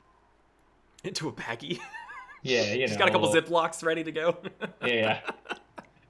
Just in case I had spaghetti later. Close its eyes, like pull the, and just kind of put my hand on his forehead. Okay. I have no sympathy for the beast. As worthy as of a foe as it was commanded to destroy that innocent city and obeyed. It only was complete because 1, we had weapons at it, and 2, magical means. That might be So it was true. us or them. That might be true, but unfortunately, gods very rarely care about mortals of any kind. And this one is not very old. This whole clan was commanded. He may not have had necessarily the choices we thought they did. And to have a child killed by a god for whatever petty nonsense they might have, that should be mourned. I say should we be redirect our sorrow to anger towards Seto. Oh, I I- will. I I will. have some words for her myself. But As in the they're meantime- talking, I immediately slam my battle axe into the broken neck of the. Okay. Are you trying to sever the head, or just Yep, to take out some frustration? both. Both? You did get zapped pretty bad. True. That's very true. You did get zapped pretty bad. I clench my fists As take a few because he's steps doing back. this, or because he's doing this, but I don't say anything and I walk back towards the captain's side of the vessel. I'm gonna follow Okay. Gunther and climb back up on his shoulder and just kind of like squeeze them. okay. So Gunther walks away looking none too pleased, but you are with a few swings able to take off the head. Katoon, you're just getting a small amount for a trophy or a particular purpose. Just see if somebody would pay for him, like a bartering amount of scales, and then I kind of, if there's like 2 little horns that are like similar in size, I might keep those as trophies. Okay. Make a medicine check for me. Okay. To see how skillful you are able to get these prizes. 4, so not very skillful. 4. Actually, I'm going to use my psychic ability to add, I believe it's a 1d8 to that. Let me see. Sounds correct, if memory serves. Yes, it looks like a 1d8. And this is why you roll physical dice. Doo-doo-doo-doo. Yeah, right. Really should. Jeez, that's 7. Okay, so not good, but it's 7. 7 total. Okay. Unfortunately. So with some time, you are able to get a decent sized chunk of tail skin. It's not pretty. You kind of botched it quite a bit. You try to get some of the horn or a pair of horns off, but you don't have the tools and you're not quite as strong as what is necessary to prise it loose. But I would say you get maybe 5 pounds of dragon scales that are somewhat useful. Okay. Sounds good. So, anyone else? Suave passes by the captain on his way to the lower deck, and he says, "New plan. Route us to the nearest stronghold for safety. We'll go from there." And he heads below deck. "I know you're the captain. My suggestion." Pop back up last second And he to spit that out. Ducks below deck, and there's a hammock. Preps for a long rest. Okay. Anything else anyone else would like to do? Can I see, like, if I'm just looking overboard, like, you know, if I walk away from the dragon, look overboard, can I see how far from town we are, or from where, like, the port we're going to is? Like, can I see it from here? It is very, very close at this point. And you can tell that it is the city of Ariminum. And where the smoke was thick and heavy before, it is a lot lighter and in less quantity, I should say. Okay. I'm actually going to go over to the other remaining ballista then, make sure it's reloaded, and just kind of wait there in the seat. Okay, so you go up and push the other guy out who had been sitting there, and he was pale as a sheet and not quite hyperventilating as much as he had before, but yeah, he seems more than happy to let you take the ballista so he can just sit. Yeah, I'm going to relieve him so he can go handle his shit. Okay. Am I able to talk to the captain? Sure, absolutely. What would you like to say? I just go up to the captain and ask, obviously after I cut the dragon's head off, if he wants a new figurehead for his ship. He kind of looks at the severed head and looks up at you. "'Tis not my kill." But it's my gift. Gunther, you went up to the captain as well, correct? I did not go up to speak to him. I went to go look over the edge of the other side. I do not wish to be disturbed at this moment. Okay. Then the captain looks at you and kind of nods his head. "You may put it below deck. If it is here when you disembark, here it will stay."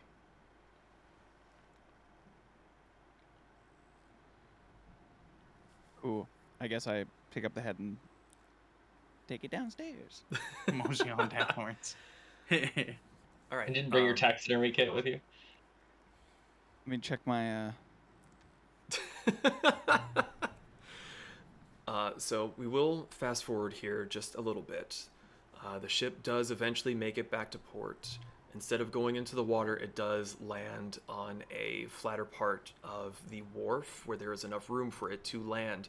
And you hadn't been able to see it before, but there are feet that come out underneath the ship so that it doesn't just teeter over. As the ship lands and you feel it sag, and for the first time in the entirety of the day, that swaying sensation comes to a complete stop. And you feel like you are on flat ground again. You all look around and you see that there are some buildings that have been completely destroyed, others with minimal amounts of damage. The smoke is now whiter and more wispy. Whatever fires had been strewn about have been taken care of. You look a little bit further into the city and you see there is another much larger dragon corpse that seems to have fallen onto a roof and is laying lifeless and limp over the edge. And as the ship comes to a stop and you all approach the edge where the ramp is being lowered, you see a procession of heavily armed, walking in sync soldiers with a very large person at the front. You see a Leonin. He has tawny colored fur with a dark brown mane. He's even taller than Gunther. The armor that he wears, it's a golden breastplate with a single shoulder guard on his left side. He has pleated skirt that covers his waist and upper thighs. The greaves that protect his legs and forearms are matching gold. In one hand, he is carrying a massive warhammer. With Gunther, you see this and you're like, I want one. One side of it is a big flat steel head, and on the back side it fades into a golden lion's head with the mouth open and sharp points in the end of it. This Leonin approaches and gets to the edge of the ramp, and he bellows up, "Disembark!" You see the captain without hesitation. The captain shoves past you, gets to the end of the ramp, and he goes down on a knee. The crew... go ahead. Do I recognize this person? Can I do a check to see if I recognize them? You've been in Romana for a while, right? Mm-hmm. A little bit. You know that this is the Emperor. Okay, I actually kind of follow his lead. Then as soon as the captain pushes past, I realize that I should have moved and kind of follow and follow suit. Would I hear this from below deck as well? You would have been on the... I was kind of assuming that you were all on the top deck as it was coming into land, so you could get the fuck off of this death trap. As I notice things are happening, I'm up deck then. That's fine. Yeah.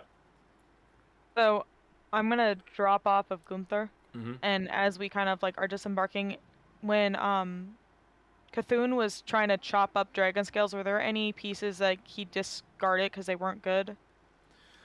With the amount of time that you were up in the air still, you would have been able to, even if you wanted to try to get some nicer scales. If I don't want a nicer scale. I just want one messed up scale. I have a purpose for it. So okay, yeah, you'd be able to find something along the lines of what you would like to use. Okay, then I'm just gonna grab one and put it in my bag and then follow after and head down the ramp.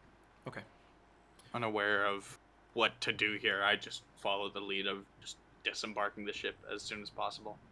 Is there like a gangplank that heads off the deck onto land or what? Yeah, Okay. it basically goes from the edge and it's just a straight ramp down. I hop off that. Yep. Like an E.T. Yeah. Fucking hate that movie. So even following after behind you, the crew comes along behind as well. They get behind their captain and they all get down on their knees and bow towards this figure. Katoon as well gets on one knee. To the rest of you, what are the rest of you doing? I kind of sheepishly bend a knee as well.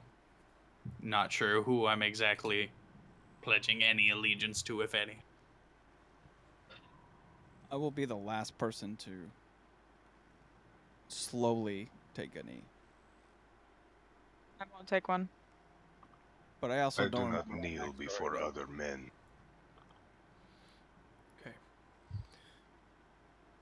He doesn't seem annoyed or disheartened by those of you that choose to stand or those of you who kneel. He's simply looking at all of you, down at the captain, and he turns and looks back at his city and turns and looks at you again. Would any of you care to explain yourselves? To be 100% honest, we'd like one too. We protected the ship. We took it out, we brought it back, and it's still in one piece. I just kind of address the man and say, like, we don't know what happened more than any other one. All we know is we captured and interrogated one of these dragons before we were able to make landfall, as it was ordered to attack us by Seto. As were some And other scaly creatures. Yes. We do not know why it was commanded, but it was commanded to attack the city, and when it saw us approaching, us as well. Do not know what befell this town to incur Seto's wrath. We were no part. We were contracted to protect this ship and no more. As you say this, the Leonin Emperor kind of tosses his hammer up so that it's head side down and just drops it against the stone. This was Tarquin, yes? Sorry. Yes. Tarquin, who hired you. Yes. Yes. Yes. Apologies. This dragon, and he looks up towards the deck of the ship. What information were you able to gather? Smoky. Merely that it attacked us under Seto's command and its clan had dispersed. Its clan was We know not not. dispersed. And he kind of glances over his shoulder at the dragon that lays dead on the rooftop. Its clan is dead. Oh. Well done. um.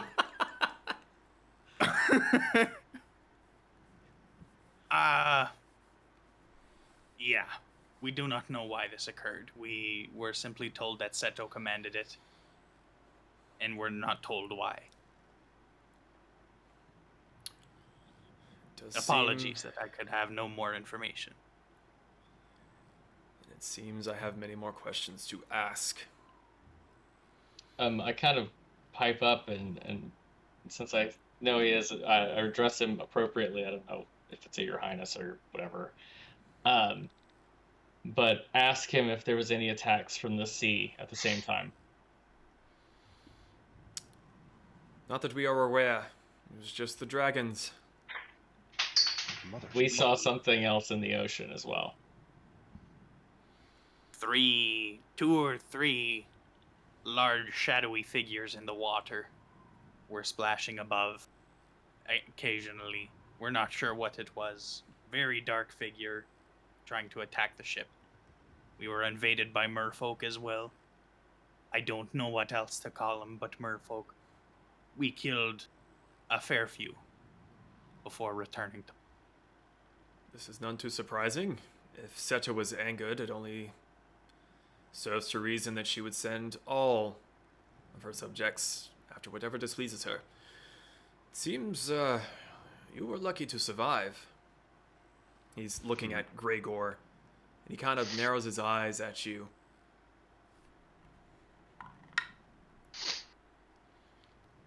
Or perhaps maybe you were just well prepared. What's up? He seems to have recognized you.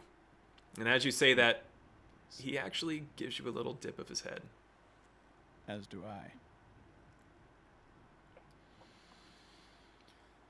Very well.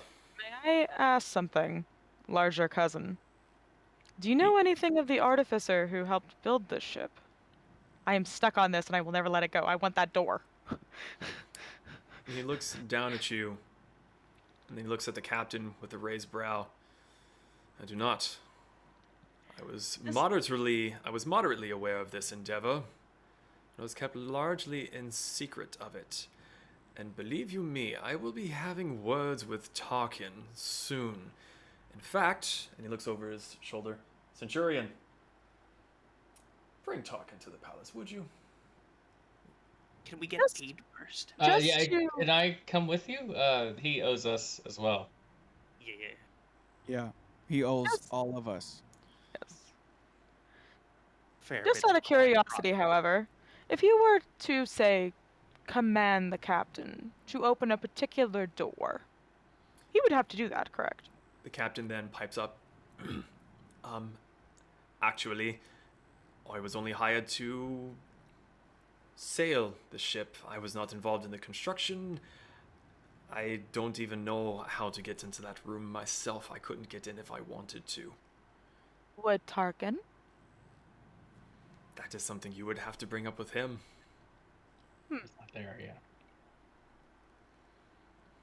Leonin, Money and the creator of the ship would probably be a good bounty to come with.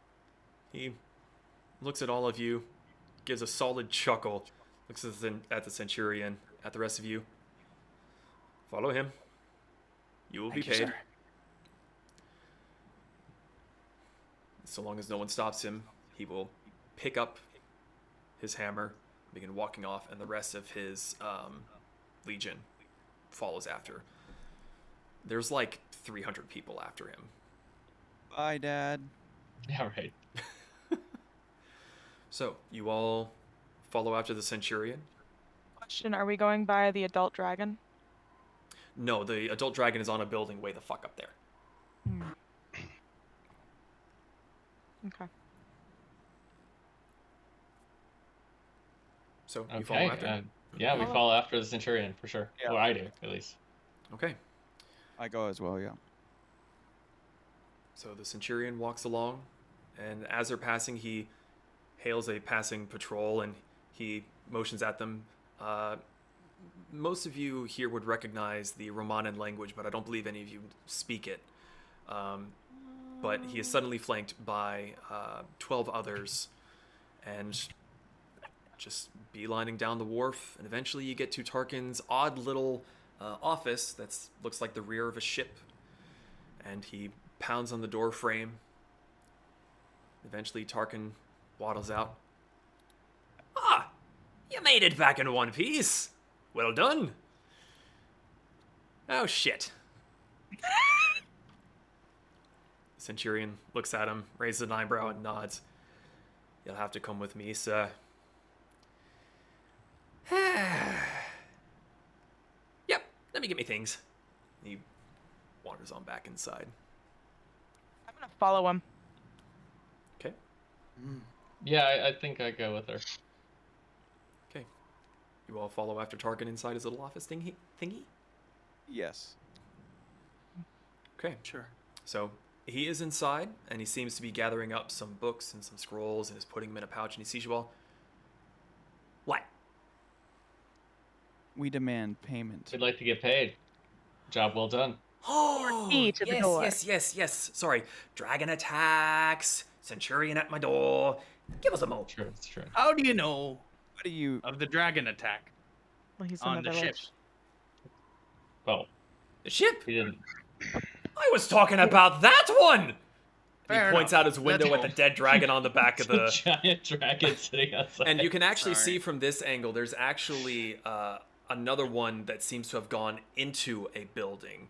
And there's another one further up to the north along the wharf that is currently laying belly up. There was at least 3 that you can see at this point now. Yes. Okay, fine. Give us a mo. And he opens up a bottom drawer after some clanking noises. You hear the lovely sound of click-clacky coins. And eventually he picks it up, ties it off, and it looks a bit bigger than you were expecting. And he just, like, douche onto the desk. Take it, didn't count it, don't care. Get out. Gonna have a Is there very bad key day as for it a is. Door. What? The door on the ship, the one that your little artificer keeps hiding behind. Is there a key?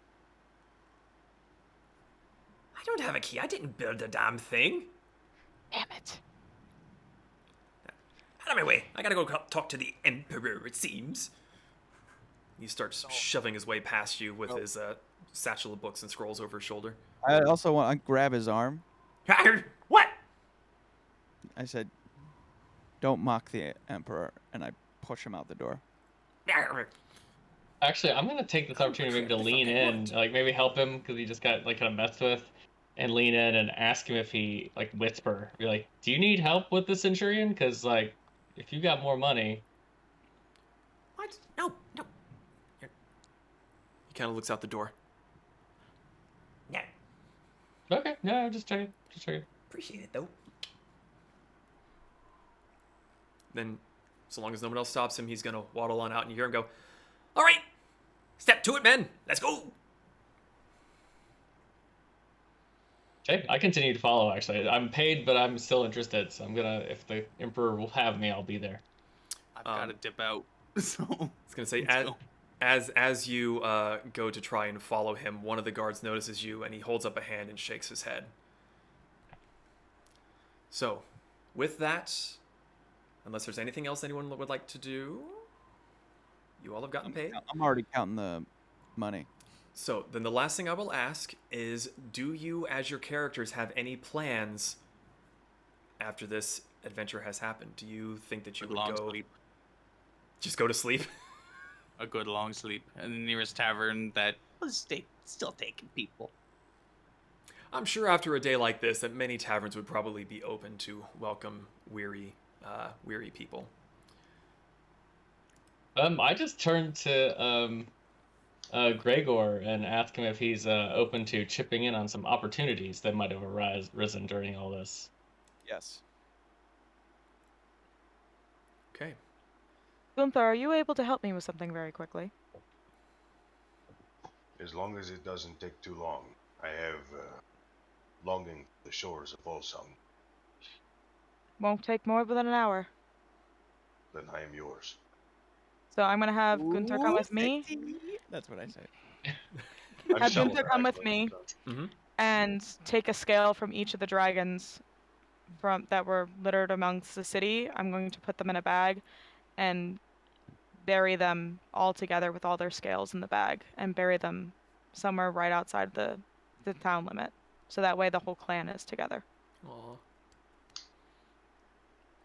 And you assist her with that? With great heart feels I do. Okay. Unfortunately, it does take you a little bit more than an hour as these are scattered across the city, but eventually, especially with Gunther's help, you were able to climb over, remove rubble from doorways so you can get to a point that you were able to get at them. You were able to get the scales, and the two of you going to the outskirts of the city, you are able to find a nice place to put these creatures to rest.